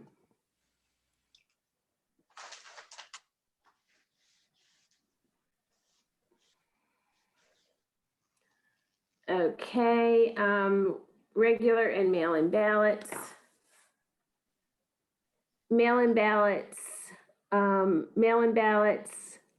should be submitted by mail in the return envelope provided by the village. The election committee shall accept mail-in ballots postmarked on or before April 24th, 2021, and received by April 30th, 2021. The return envelope flap of the mail-in ballot shall have space for the sender's Oakland Mills address and a checkbox indicating that the sender is an owner or leasee. By checking the box, the sender shall attest to the fact that they are a valid property owner or valid leaseholder at the address listed on the return envelope flap. Ballots are validated by the Election Monitor Committee under the authority of the Election Monitor Committee chairs. Mail-in, I'm crossing out all that. Ballots may be validated and counted prior to election day. Wait, I'm fine with them being validated prior to election day. We talked about that last time, but not counted prior to election day. Yeah, well, I have a problem with them being counted even before. And looking at the schedule, you've got 5 days for ballots to come in after election day. There's plenty of time basically to count ballots, either starting on election day at the end of the day or 5 days after. I don't see any reason to put a May in there. We should only be counting ballots at the end of the election day or thereafter. Okay, just one little change to that, Paul. On election day, if there's no in-person voting, the ballots were counted during the day. The counters did not wait till 5:30. Okay, well. But it was on election day. Okay, well, then I would change my comment by saying ballots may be counted on election day or subsequent to the 5-day period allowed for mail-in ballots via the post office. Okay, so the ballots are validated prior to election day and counted on election day or the 5 days thereafter. They have to be validated in advance. What? Counted on or after. Right. Also, they're validated after, if they're received after. No, Right? the validation is sealed ballots that are checked off on the roster as they come in so that we know that we're not getting any duplicates. They're all opened and counted on election day, but validating is just as the chairs pick them up at the post office, they look at the address flap and check it off on a list so we know that that person voted. Yeah, I see what Lynn's saying. Yeah, it indicates that after election day, you no longer bother to validate the ballots. I mean, if you just read it literally. Okay, validated prior to and throughout the election. Yeah, something How about like that. Yeah. Okay, Ballots so may be validated prior to election day and validated or counted on or during the Right. 5 days after election day. it should be ballots. Okay, so ballots may be validated prior to the election, to election day, and shall be validated or counted on or during the 5 days after election day, because the counting shall be done, not may be done. Do you know what I'm Right. saying? I agree. Yeah.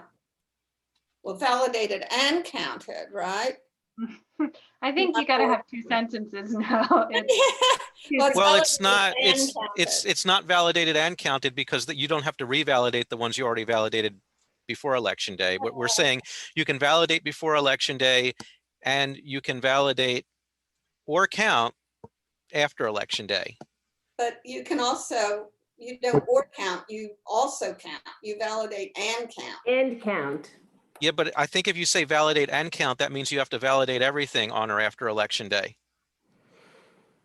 And I don't know, but if you say validate or count it, it means, okay, I'm just gonna count it. I don't need to validate it. I mean, if you're just gonna read it literally, I understand the intent here, but literally Right. validated or counted. How about If you- this? If you split it into two so that it says mail-in ballots may be validated prior to election day, period. Ballots shall be counted on or during, on or after election day, however that's worded. Because it says may be counted prior to election day. It doesn't say it can't be counted thereafter. But when it's Right. then in a line with also shall be counted on or after, It gets confusing. it makes it confusing. Yeah, but if you do a period and separate the ideas such Yeah. that it's clear, it's just, Good idea. Yeah. So ballots may be validated prior to election day, period. Ballots can, All ballots shall be validated and counted. No, I would- not take the validated out. I would actually. Well, put the no, you counted need separate- it in there. You need to validate what comes in on or after election day. Right, Everything needs to be validated. Oh, So okay. So, ballots may be validated prior to election day and can also be validated on election day, on and whatever. And then put the counted separate so that it's not counted with the validation, because the counted is the hard part. Well, So no, ballots I may be mean, validated prior to election day and can continue to be validated on or after election day, period. And then but ballots. it's shall be not just can continue. Every ballot has to be validated. We can't make it sound like it's optional. That's why I'm trying to split it up and say, basically by election day or the 5 days after, all ballots shall be validated. So the ones you did before plus anything you didn't get to. Well, then why don't you say, why don't you just reverse that last sentence and say on election day or during the 5 days thereafter, all ballots shall be validated and counted, period. Well, aren't you saying that assuming or if they've been legally postmarked by April 24th or something like that? You just don't, any ballot that comes in after election day we've is, already said that. 5 days thereafter. yeah, I mean, but yeah, the way this is worded, I'm not sure you're not. Yeah, it is. It's the 5 days thereafter. How about this? You're not. how undoing about all already- valid ballots? No, because I that's think what it's all validated valid. means. Never mind. All legal ballots, yeah, which refers back to what the ballot or valid ballot is, yeah. Yeah, I don't know if that's necessary because that's part of the validation process, not Yeah, just you checking already know it's addresses. legal. Okay, okay, Can't validate an illegal ballot. okay, good point, good point. Okay, that's the protection there, okay. And I think you get rid of timely because we've already said during the 5 days thereafter, you don't need timely. Okay, Yeah, just all ballots shall be validated. Because they're not valid. I mean, If they're not validated, they're not valid, right? yeah, Right. For whatever reason, because we get some that don't have an address or whatever. Right. That's why we have to have them validated. you got a few that didn't even have a signature, I read in your report, yeah. And an address, yeah. It's the address and the name that's most important. We don't really match signatures. People get very touchy about a signature, the word signature. So we have their name and address. We match it against the property owner's list in the apartment. Yeah, sorry, I had read something where you didn't even have a name or an address on a few. Oh, then, yeah, I mean, you can't. I've moved on. Yeah, okay. That was your subtle way of saying. This is just wordsmithing. Nothing is new here at all. Nothing is new in the next one. I mean, the green is Amy's edits, but didn't change context. I think just that, this is just really super picky, but I think the parentheses, contact the village manager, that it should be a capital C since it's an actual full sentence. Oh, okay. Thank you.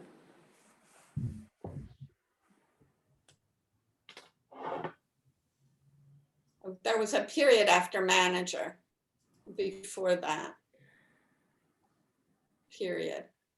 Manager, period. Actually, we don't need the parentheses because it's part of the Right. instructions. We don't need it, right. Over here, over here.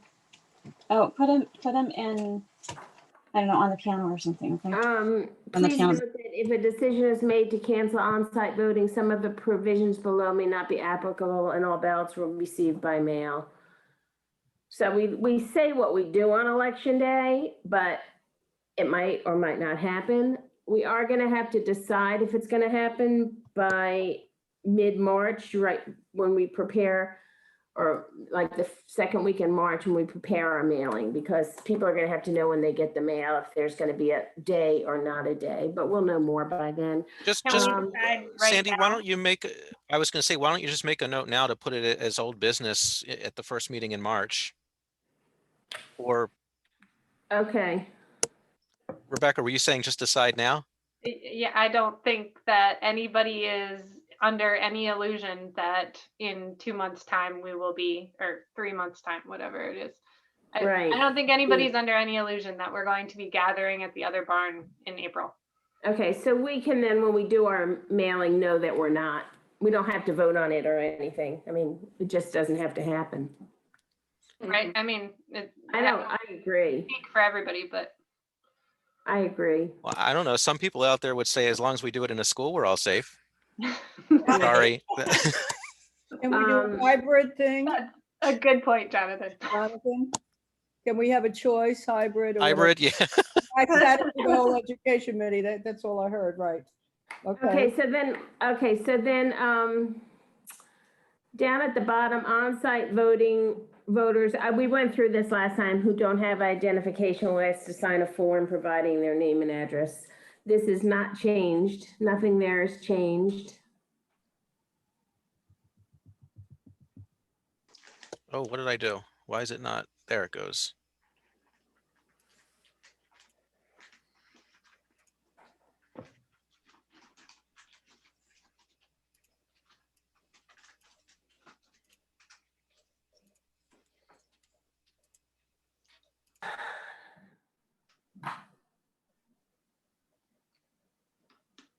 Nothing here has changed. I think we went through most of the We did. changes.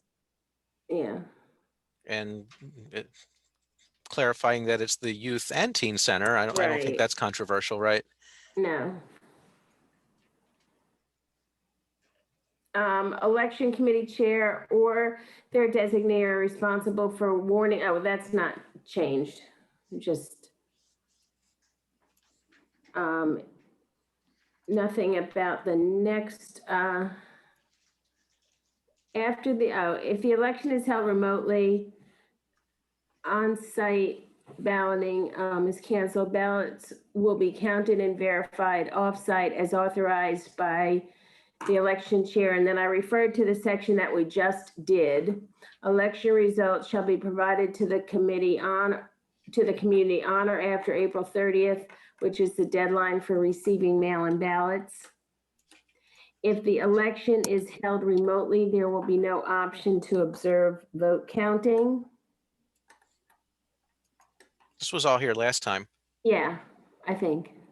Go on.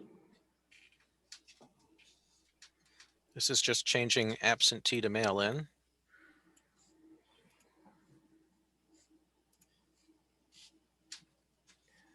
Okay, official election results shall be released by the Election Monitor Committee Chair after all mail-in ballots received by the deadlines are counted.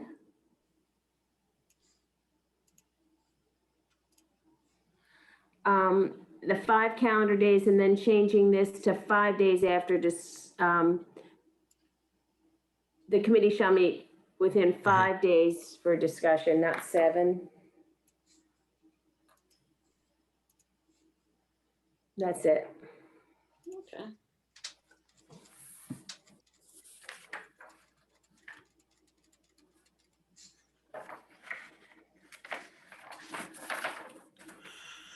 Okay, I'm going to call the vote to approve the OMCA election guidelines and regulations as just presented and edited. I Is there a second. second? I see Bill with his hand. Okay, is there any further discussion? All in favor? Okay, very good. That's everyone. And Bob is sending us some love. Thanks, Bob. Yeah, I'm Can you gonna, tell me- when we think that- stop sharing, Jonathan, I'll unmute Bob for the next part of it if I can. I need to know the vote because I couldn't see. It was unanimous. You're not muted, Bob. 5. There you are. 1, 2, 3, 4, 5, 6. Wait, 1, 2, 3, 4, 6. More than 6. No. That's Five. a lot more. What am I doing? 1, 2, 3, 4, 5. There's only 5 of you here. There's only 5 of us. Yeah. Well, Yeah. Right. yeah, 5. Yeah. I'm because you know what, I have everyone grouped together and I keep counting Ginny square, but she doesn't vote. So yeah, 5-0-0. Okay.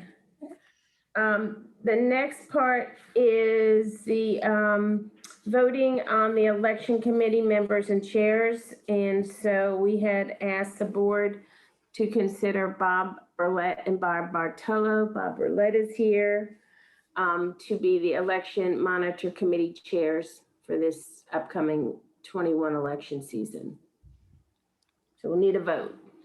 I motion to nominate Bob Burlett and Bob Bertolo as the co-chairs of the 2021 Oakland Mills Community Association Election Monitoring Committee. I second. All right, is there discussion? Yeah, are we giving them a significant raise? I thought we talked about a 200% raise at the last meeting, didn't we?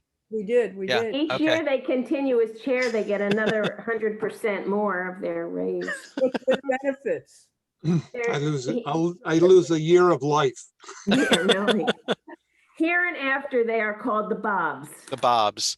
Bob. Okay, all in favor? All right, Amy, that is Thank you. 5-0-0.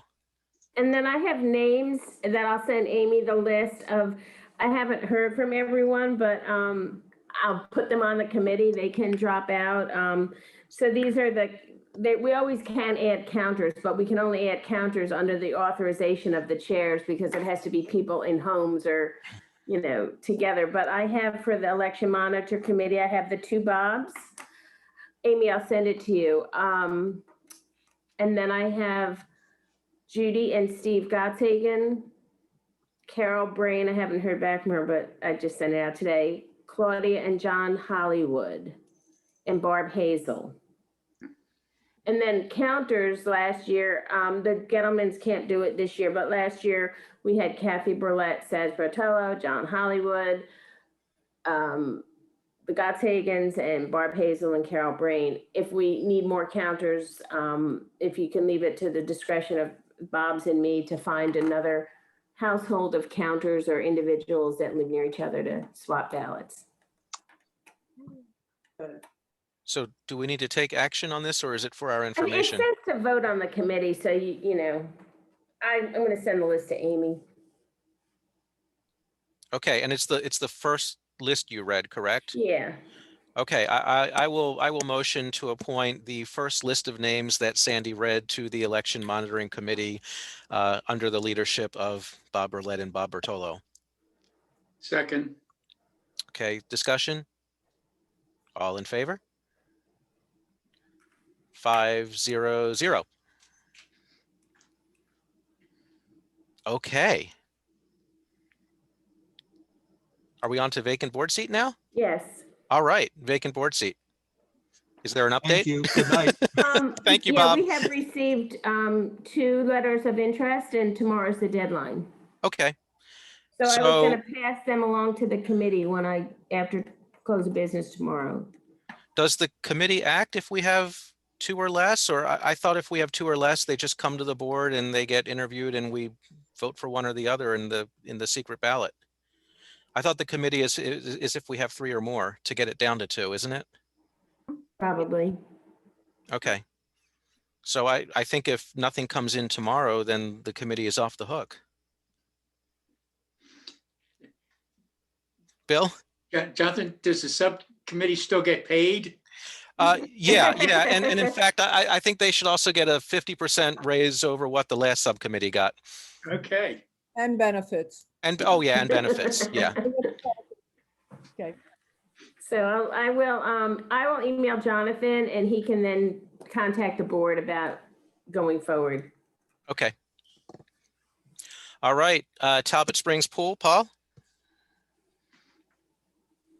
Yeah, I listened intently to what Alex was saying, and I heartily endorse what he stated.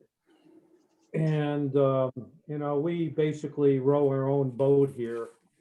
And I think that the board should endorse a position of keeping the Talbot Springs pool open, and that we should send a letter stating that to the CA board in regard to this particular pool.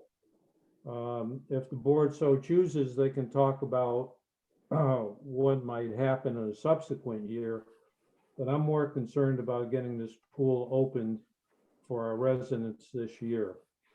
So, you know, with that, I'd like to hear what other people are saying, but at the end of this, I want to put a motion forward that we state that in such a letter to the CA board. So I saw something interesting in the notes that Nancy McCord sends around after meetings, and Ginny, maybe you can talk more about this. When they were looking at what pools to open, they wanted to open a minimum number for the neighborhood swim league, and then in her notes it said that there were 2 pools with issues: River Hill Pool and Stevens Forest Pool. Because of all the programming, it would basically virtually eliminate any opportunity for public swim at those pools between the swim teams and then the adult programming. And it sounded like they had a solution for River Hill Pool, but it wasn't very clear that they had a solution for Stevens Forest Pool. Talbot Springs Pool is within walking distance of Stevens Forest Pool. They're a mile apart, so that might be. That might be the argument to be made. If there's so much programming planned for Stevens Forest that there will be no public swim, then the next closest pool that people could walk to is the Talbot Springs pool, because the other pool we have is Thunder Hill, and that's quite a hike from the Stevens Forest and Talbot Springs pools. Yeah. Okay.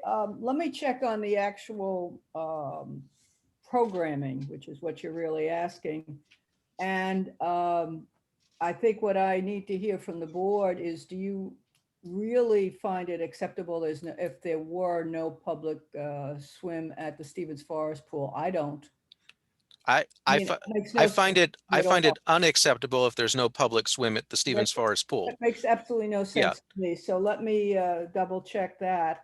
That's just a separate issue. Okay, it's a neighborhood pool. We are getting along as his holes because people are trying to trade pools. Keep in mind, the 15 were based on ADA accessibility, attendance. You've seen the charts and everything. And how to try and get the swim leagues back. And also keeping in mind that Town Center doesn't have a pool. Dorsey Search only has 1 pool. River Hill only has 1 pool. Owen Brown, I think, has 2, but they're only getting Hopewell, which I don't know how that's going over. And then you've got others that are saying at Town Center, well, our people can't go to Faulkner Ridge. They're not going to be able to bike there or get there. We want Running Brook open, which is not being planned to be open. Okay, so all those arguments are going on. Or why Hobbits Glen? Well, we're hearing because River Hill has 2 swim teams and only 1 pool. So they'd be practicing at Hobbits Glen. Well, Hobbits Glen doesn't have that high in attendance. So those are the arguments that are going on right now. What I certainly will get more and in depth on the programming, though. That I just find totally unacceptable that you can't, assuming Stevens Forest will stay open, that you cannot walk to Stevens Forest and go swim.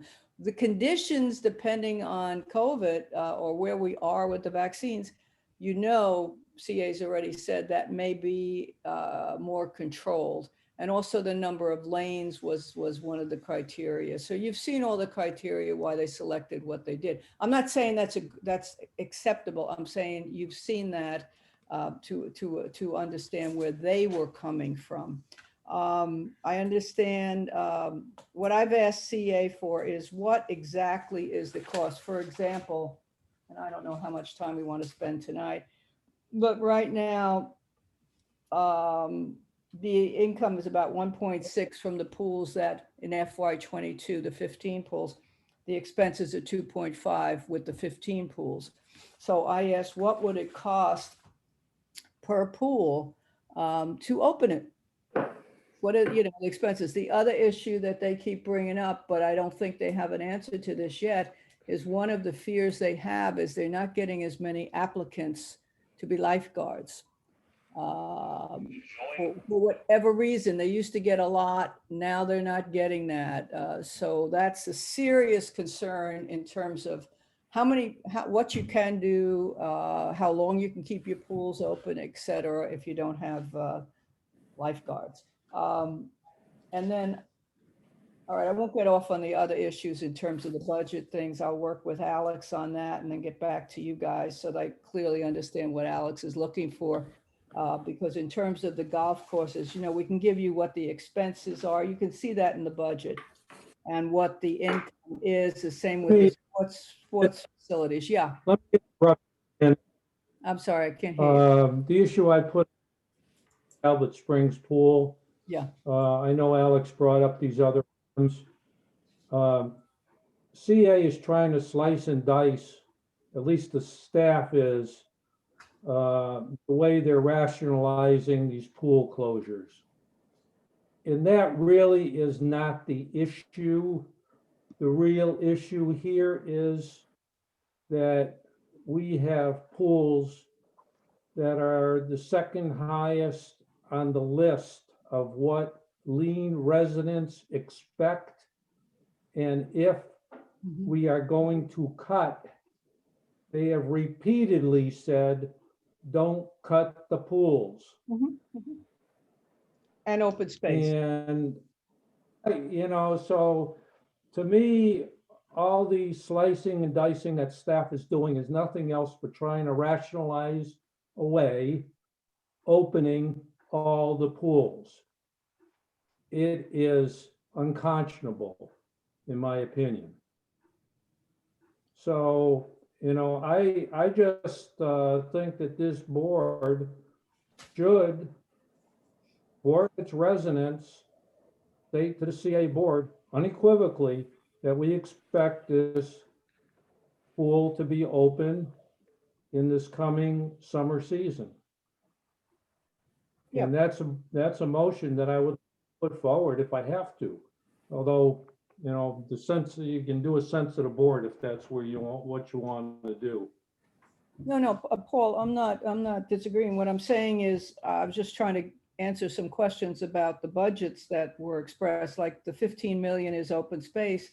You got a $42 million budget, 15 million is already allocated for open space. So that it's a balanced budget. What I'm trying to find out is how much do we need to open Talbot Springs? How much do we need to open the pool that Town Center wants over in Wild Lake? Those type of things. What exactly are we talking about and where are we going to find that money. That's what I'm trying to do. And you deserve to get answers to that. I understand what you're saying. The open space and pools are our two top priorities, but there's also other priorities in terms of, that other people use, other programs or services that may not, that also frankly lose money, as well as open space loses a lot of money, 15 million. And the pools with the 15 lose 2.5 million are What expenditures. Paul's saying is it doesn't matter how much they lose, they are the most important things. I hear that. I hear that. And I'm just trying to say that it's a balanced budget. I've got to figure out where, unless you got an idea of where you want to take the money from, I've got to work. I'm working on that. Jenny, I have a specific question about Talbot Springs. Jenny?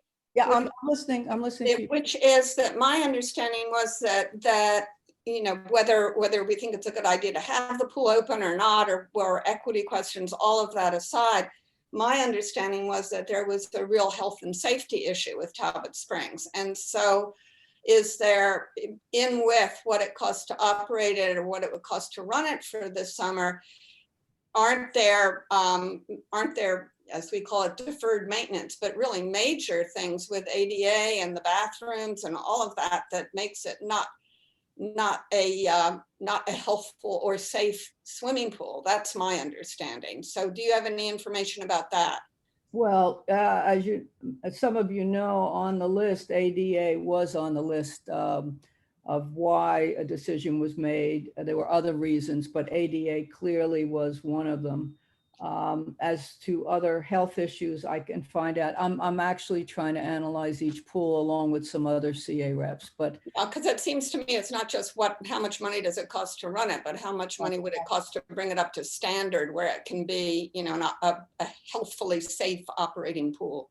Well, I don't think it's ever been deemed unsafe. It's just not ADA compliant, so it's not accessible to everyone. But it's the bathroom situation is really problematic. I mean, there are issues with it. Yeah, if you're saying I don't think you're saying this. If anybody is even thinking of bringing Talbot Springs up to ADA compliant, forget about it. Yeah, I mean, God knows what that would cost you. I don't think you're ever going to see that. That bathrooms you're raising is another issue, and I will definitely check on that. In addition to why, as I'm doing, give me a case by case is the way I look at it, of why each pool was chosen to be closed. They did that in the virtual town hall meeting, same was true of the Haven. They didn't really do the best job on the Haven in terms of the virtual town hall meeting. Go ahead. Bill has a hand up, and then we have to decide if we're deciding anything because we're hopefully behind schedule now. Yeah. Real quick, I think what CA is doing wrong in the budget is they're making one area take all the hits and everybody else kind of gets off scot-free. That's 100% dead wrong, number one. Number two, when the lien payer surveys have always said open space and pools top priorities, that should be reflected in the budget. And CA has, I think, the 2 golf courses are on the west side of 29. There are 2 of the 3 athletic clubs, gyms are on the west side.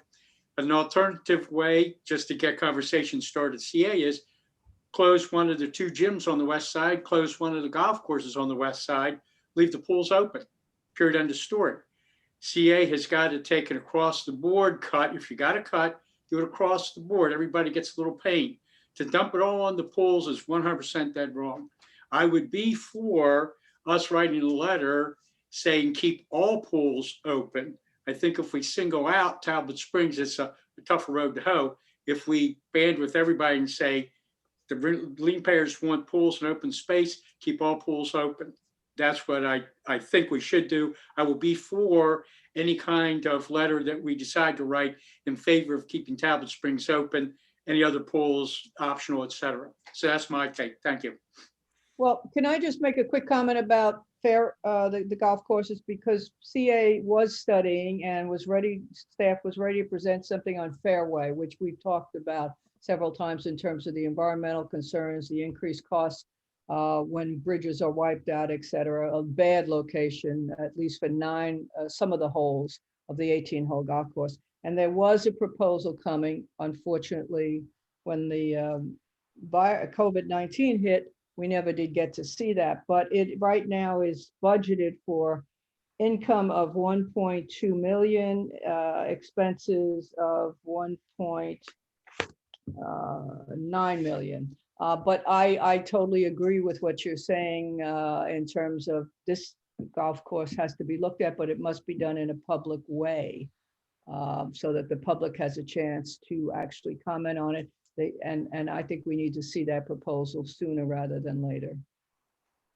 So But that's a separate issue from what you're talking. I mean, I'd see that as a separate issue. Go ahead. well, it is and it isn't. And I was going to say, I think we have to be very careful in what we say. And what I would advise is, if we think we want to say something, let's draft it up, circulate it, and then decide if that's really what we want to say before we send it. Because I think just saying we want all the pools open is kind of dangerous, because it's got to come from somewhere. So we also need to think about the other places we don't want it to come from and make sure we're clear about that as well. I don't think it would be very popular to have all the pools open, for example, and then learn that they're not going to mow open space for the summer. You know, so we do have to be careful about that. If you just ask, but you don't, you know, say what you're willing to give up, or what other things you also want protected as you're asking for this other thing, then there can be unintended consequences to asking, you know, to getting what you asked for. And there's another issue, you know, I keep raising, and I won't keep talking, but about is some of the things that have been cut from the CA budget. Frankly, I thought should have been county responsibility anyway. But we're getting emails on those, the senior shuttle, the volunteer center, a couple other things. That's where the county needs to begin to take some of these programs over, and even more stuff that CA is doing, the county really needs to contribute to, in my opinion. So. Let me address Jonathan's comment on cutting open space, etc. We have a list of priorities that lien payers have stated year after year after year. CA has chosen to ignore it.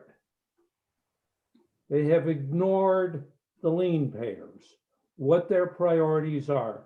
Instead, in this budget, so-called budget, because that's what I call it, it's a staff budget of what they want to do. And what they want to do is, well, let's keep doing a little bit of everything instead of making the hard choices, instead of following what our lien payers have shown us year after year as their priorities. That's the major beef that I have with CA, that basically they don't want to make the hard decisions. And they don't want to make the hard decisions based on what their lien holders want. Instead, they want to be able to accept what staff is giving them and playing one area off against the other. It's not the way budgeting should be done when the lien payers pay $40 million, the preponderance of the income, which subsidizes everything else that's going on. So, you know, that's where I'm coming from. I am sick and tired of CA playing these games. And the CA board, unfortunately, goes right along with it. They play this game of let's shuffle this, let's shuffle that, instead of saying, these are what the priorities are. This is what we're going to be funding. We now have a budget that gives a little bit of money to everybody, and that's the way we're gonna continue to do business. Wrong way to do it. And Ginny has seen what I sent to the board where I'm recommending that all lien payers basically do not pay their liens until the CA board finally wakes up and listens to its lien payers. I was so livid after this so-called town meeting, which was a dog and pony show, that's the recommendation I put out on the HCCA listserv, and that is what I sent to the board. Now, what I find real interesting is not one CA board member responded to my email. Not a one. So, you know, we can continue with what's going on with CA, and our lien payers get shafted. I've had All right. my say. Lynn, brief remark, and then there's no vote to call, so someone will have to make a motion, or we're going to move on to the next order of business. That's exactly what I was going to suggest. I don't think we're going to, I think this is a complex problem. I don't think we're going to solve it tonight. And we're all just kind of repeating ourselves as to what we think about pools and open space. And so I was going to suggest that if somebody wants to, I don't think that we're making any progress here. So my motion is that if somebody has a proposal or a draft letter that they want to put forward that we can all look at, that's one thing, but kind of we're going around in circles right now, I think. Well, could I clear up one thing? The residential annual charge is 28 million, not 42 million. With the commercial, No. If I could just finish, please, just real quick. The commercial is 14.4 million. So, you know, it's a combination of that. And then from the sports and fitness is 18 million. Those are the biggest sources of income to CA. And a lot has been cut. If you really look at the budget, a lot of staff's been cut, programs have been cut, facilities was cut, you know, in terms of the staff budget. So to say nothing's been done, whether you agree or disagree with the staff budget, they have done stuff. You can disagree with it, but those are the real sources of income, not the 42 million from residential annual charge. That's not accurate. It's 28 million, 14 million from commercial. And that's all, people are appealing that. We talked about that before. People are appealing it. They don't know if they're really going to get that much money. And the sports and fitness is 18 million. But by the way, you have to spend money to get money, or you can just close them all and then you don't get that 18 million to use for other things. So I'm just trying to just explain the budget to you. I'm not saying I don't agree with some of the stuff you're saying. I'm just saying, trying to, the audience needs to understand some reality facts here. That's all I'm trying to do. Sorry. Go ahead. I'm sorry. In your budget, I did budgeting for my agency. Mm-hmm. So where do we want to go with this? I'd like to put a motion on the floor that we as a board support opening the Talbot Springs pool in line with what lien payers place as their priorities for the use of their liens. That's where that's the motion I'd like to put forward. I'll second it. Okay, any further discussion? I don't think that we've had as old business that we want to support Talbot Springs Pool. I mean, I think this is kind of going forward that we're now agreeing that that's what we want to do is out of order. I kind of agree with that's Lynn. Sorry, Paul. I'd also like a little more time for us to think more deeply about the wording and how we're going to prioritize. I mean, yes, we all want to support Talbot Springs, but like we said, we need to give them something else. We need to lay it out a little better. So I'd love a little more time to think on that. Yeah, I agree. All right, I'm going to call the vote on this motion. and then we could, briefly discuss what happens next, depending on the outcome of this. So all in favor? Okay, opposed? Okay, so it was two in favor, 3 opposed. What I would like to propose we do next, and Paul, if you'd like to take the lead, why don't we draft something that addresses all the concerns we've talked about today, and then see if we can agree that that's what we want to take forward. Because my vote against was not a vote against asking to open Talbot Springs Pool. It was exactly what I said earlier, exactly what Rebecca said, what Lynn said. I'd like to build this. I'd like to see us build this out into something thoughtful, so that there aren't any unintended consequences, and so that we're basically dealing with the trade-off. Another thing I'd like to ask of Jenny, if you're willing, is to inquire more about Stevens Forest Pool, because I think regardless of outcome, when attendance is going to be limited anyway by a pandemic, I don't think any pool should be completely overtaken by programming. I think any pool open should have a public availability to it. Duh. I totally agree. All right, thank you. Where did that come from? Yeah, that's totally, I mean, just insane, not to mention unacceptable. So let's get that straightened out. Whatever that rumor is, let's get it straightened out right away. It's just crazy. Okay. All right, thank you. Real quick on that, Jenny, and you don't have to tell us the answer to this right now. I figure you might not Tell me the answer if I know. Go ahead. Okay. Have they even figured out how they're going to open pools? Because they don't really know what the reduced capacity will be required yet. If they're going to have like signups in ahead of time or something. No, they're working on all that in terms of the scheduling for the swim team. I believe they have that worked out, but in terms of all the other things, one is how many lifeguards you're going to get. They did say they'll open Memorial Day through Labor Day, which is a shortened season for some of the pools.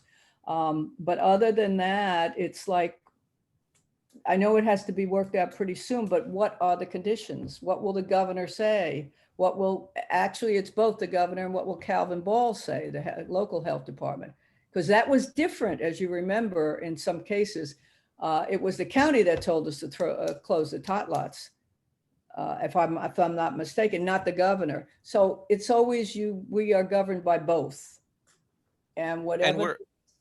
Oh, I'm sorry, Jenny. I was going to add, we're going to have the aquatics director at our next meeting, so maybe he'll have additional information for us by then.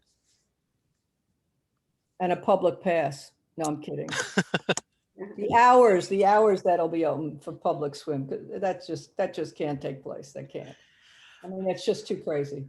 All right, I'm going to move to the next item, which was another amendment to the agenda, and that was the deferred maintenance. And actually, while we were meeting, the school system sent out the plan for returning kids to school. So I think this becomes more important than ever. Week of March 1st, students identified for a program that requires in-person instruction will be returning to school buildings up to 5 days a week. That's special ed and some other students. Week of March 15th, students in pre-K, kindergarten 1 and 2 can return in a hybrid model. Week of March 29th, students in grades 3, 4, 5, 6, 9, and 12. Week of April 12th, students in grades 7, 8, 10, and 11. And all of this is returned in a hybrid model, and they're still going to work out the process for how you opt into the building or stay virtual. All that is to be determined. Which brings me back to the deferred maintenance we've discussed many times, and the draft letter I sent, and the education committee met just before the board meeting. Actually, Ginny was there, and we did some revisions to the letter. And really the revisions were to make it more targeted toward this reopening plan rather than kind of going off into all the deferred maintenance stuff, because that's something they're aware of. That's something we're going to keep making them aware of. But right now, time is of the essence. So you've all seen the letter, and I know some of you have already responded to me over email about it. I'm just going to can everyone see it right now? I want to make sure I'm sharing correctly. I just want to walk you through some of the changes. A lot of the changes actually were suggested by Pat, who's here silently at the meeting, Pat Harrington, a member of our education committee. It just, it takes out some of the kind of the extraneous fluff and gets right down to the matter of our local schools. So bottom line, what we're saying is that if we choose to send this, is that we want to see the risk mitigation actions that they're taking facility by facility, specifically, of course, on the schools in our village, but we think they should do this system-wide. Everyone should be able to see what building they're potentially opting back into. The other thing that we added tonight, and this was a good suggestion by another member of the Education Committee, was since none of these buildings are alike, regardless of deferred maintenance, put out some pictures so that everyone can have a virtual picture of what the school and what the classrooms would look like before they choose to send their kids in. The only thing I'm aware of in terms of Board of Education members going on a tour or any photographs being taken were a couple of months ago. They toured a few schools set up the way they would be, for a return with proper social distancing. It happened to be those schools were the schools in the Reservoir campus. So, Reservoir High, I'm going blank, Fulton Elementary, Limekiln, Reservoir, Limekiln, Fulton. These are all nice new buildings with wide hallways and open spaces and high ceilings and everything. People want to know what Oakland Mills Middle is going to look like with its cobbled together little classrooms, that they built out of what used to be open space, or what Talbot Springs is going to look like with its walls that don't go to the ceiling. So that was one addition. Show before you tell people to make a decision, show them what it's going to look like, and also release the building by building information on what you've done to mitigate the risk of transmission. Recognizing that you can't reduce it to zero, but what have you done? And like I said, this is based on conversations I've had with parents in the community, teachers in the community. I had off the record conversations with a couple of our local administrators about their buildings, and they don't know really any more than we know. I mean, they know when people have been in the building adjusting things, but they don't know the specifics either. And they don't know how to answer these questions for their staff or for their families who are concerned about coming back in. So that's basically the letter. I have it here with all the revisions if you want to go through them, but the message is basically the same, with the addition of also add these virtual tours of what the buildings will look like before you make people decide whether they're going back. That's a great addition. Ginny? Jonathan, I just want to compliment you and the committee and the board members that contributed to this. I think it's great, fantastic, and I'm really hoping some of the other village boards will duplicate what you're doing once this letter gets finalized and approved, and hopefully approved. It just, one of the things I raised in the education committee, it still bothers me. I'm not having any sense of any involvement of the medical profession. Maybe the schools are using docs or something, or the health department, but I'm just not getting any feel for that to make me feel more comfortable that they're actually health professionals having a say in this, as well as engineers and others. I don't know. I believe they did have, oh gosh, I'm trying to go through real quickly now. Dr. Fauci came out? Fauci came No, out? no, Dr. Fauci did not come out, but I believe they did have someone from the health department advising at their meeting Okay. yesterday, but I'm looking for the list of attendees and I can't do it in real time. But I agree. I mean, this goes beyond building engineers, right? This is a medical question, a public health question. It's both. I mean, like we use Jeremy and all the CA facilities and what equipment to use, the latest, and how to get outside air in at certain times, that sort of thing. But you also use our medical consultants too. So I'm just not getting it. Okay, that's wonderful to, hopefully it should be true. I mean, it should be an assumption. Thank you. Thank you, But Jenny. anyway, congratulations, guys, and I hope the other boards do the same thing if you approve this. Thanks, Ginny. Oh, and your reference to the meeting and others reminds me of one other thing. The other thing we discussed in the Education Committee that I would add is, in addition, so the salutation is to the Board of Education and the superintendent. We discussed also carbon copying the county executive and the county council. Right, to sort of maybe get them to pay a lot more attention, right? Thank you. All right. Are there any further questions or comments about it?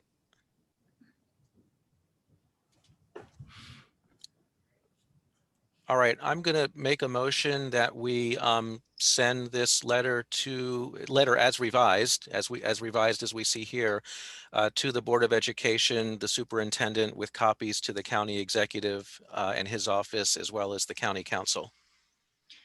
I second. Okay, Bill is the second. Is there further discussion? All right, all in favor? Okay, 5-0-0, Amy. All right, thank you. Sandy, I'll clean it up and then send it to you for letterhead and formatting and all that other fun stuff. Okay. All right, let me stop that. Where's the agenda? Okay, next on the agenda, board chair report. We're very behind, and this was the main thing I've been working on recently. So unless there are any questions for me about things I've mentioned, I'm going to give my time back. All right, I'll send it over to Ginny for CCR report. Okay, and I think I've covered quite a few subjects already, so I also will not take more than a minute. I just want to encourage you guys to continue to give us the questions. This is a staff report. I know it gets boring hearing that, but it is a staff budget. And there's plenty of opportunity for people to get involved. I know Paul has his opinion of the virtual town hall. I have a little bit of a different opinion in that there are 100 people on it, 20 or 30 on YouTube. The rest were on whatever we do for streaming. And you can look at it if you want. Again, there were 60 questions. So what the staff did very simply was take those questions and put them into the jurisdiction of certain departments, and the department heads answered them. I wasn't completely satisfied with one department that I didn't think went into depth on a couple of the facilities and issues that I'm following up on. But other than that, overall, I think the staff did a pretty good job. But the next thing I think we need is something Jonathan and I have talked about, which is what would the next virtual meeting be where it's more of a problem-solving thing. And I'm hoping we have something like that where more people get involved and there's an issue, and how do we go about what our options are and get some more input on that. But also in terms of the individual concerns people have, we're getting lots of emails on specific issues. And I just want to encourage that to continue, and some suggestions about how we can really look at other ways of doing things. I think we need to be doing a lot more in the way of partnerships with some of our facilities and what we're doing, and I know I say this all the time, and get the county to perhaps help out a lot more, not to mention open space money from the state and from the federal government, watershed options, funding, et cetera. So we need to be a lot more creative in pursuing partnerships and other sources of funding, not just the annual charge from residential and commercial. I guess that's it. But thank you for all the questions you have been sending us and for all the ideas, and some of you for getting involved in the virtual meeting. Okay. Thank you. All right, thank you, Ginny. I give you my time back. Okay, Sandy, village manager report. I'll give the fine gentlewoman from the architecture committee my time unless people have questions. We had a great food drive. I will say that on Saturday, people are so generous. Carload after carload of people, carloads full of food. So Brigida and her sons were getting it to the high school today or tomorrow morning for the food drive. So Oakland Mills people, I mean, it just blew me away all morning long. 3 hours of people bringing carloads of food. So that was great. But no, I don't have anything else. Lynn? Okay, the gentlewoman from Encounter Row has the floor.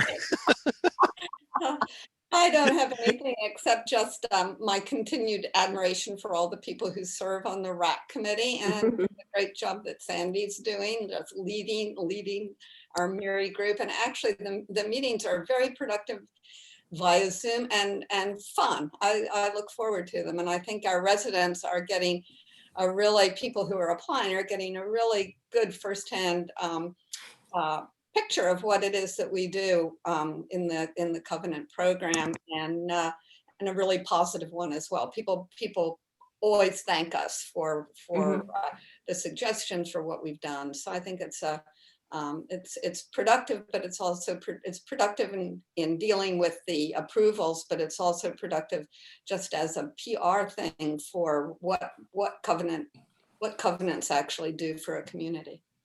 So that's it. Thank you.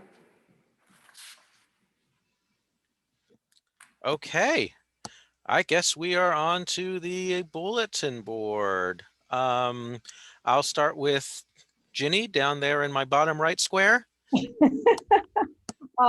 I don't have anything. Thanks a lot. All right, moving over to Lynn. Nothing. Okay, Rebecca. Nothing. All right, Paul. Was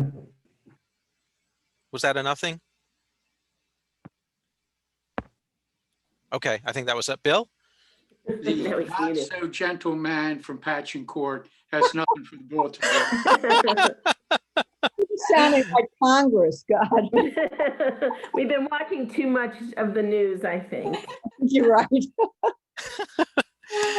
All right, I'll just throw one thing out there. Just a quick congratulations to Dr. Fink and the staff at Oakland Mills High. They were recognized by the College Board for their promotion of advanced placement computer science classes for female students. So they were one of 831 schools recognized across the country for That's increasing female involvement in computer science courses at the advanced placement level. So nice job over there at Oakland Mills and to Dr. Fink and his staff.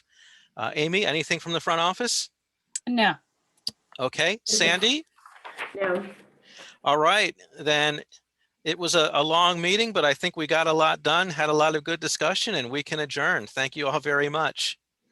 Thank you. Take care. Stay healthy, mask up, double mask. Double. Double, yeah.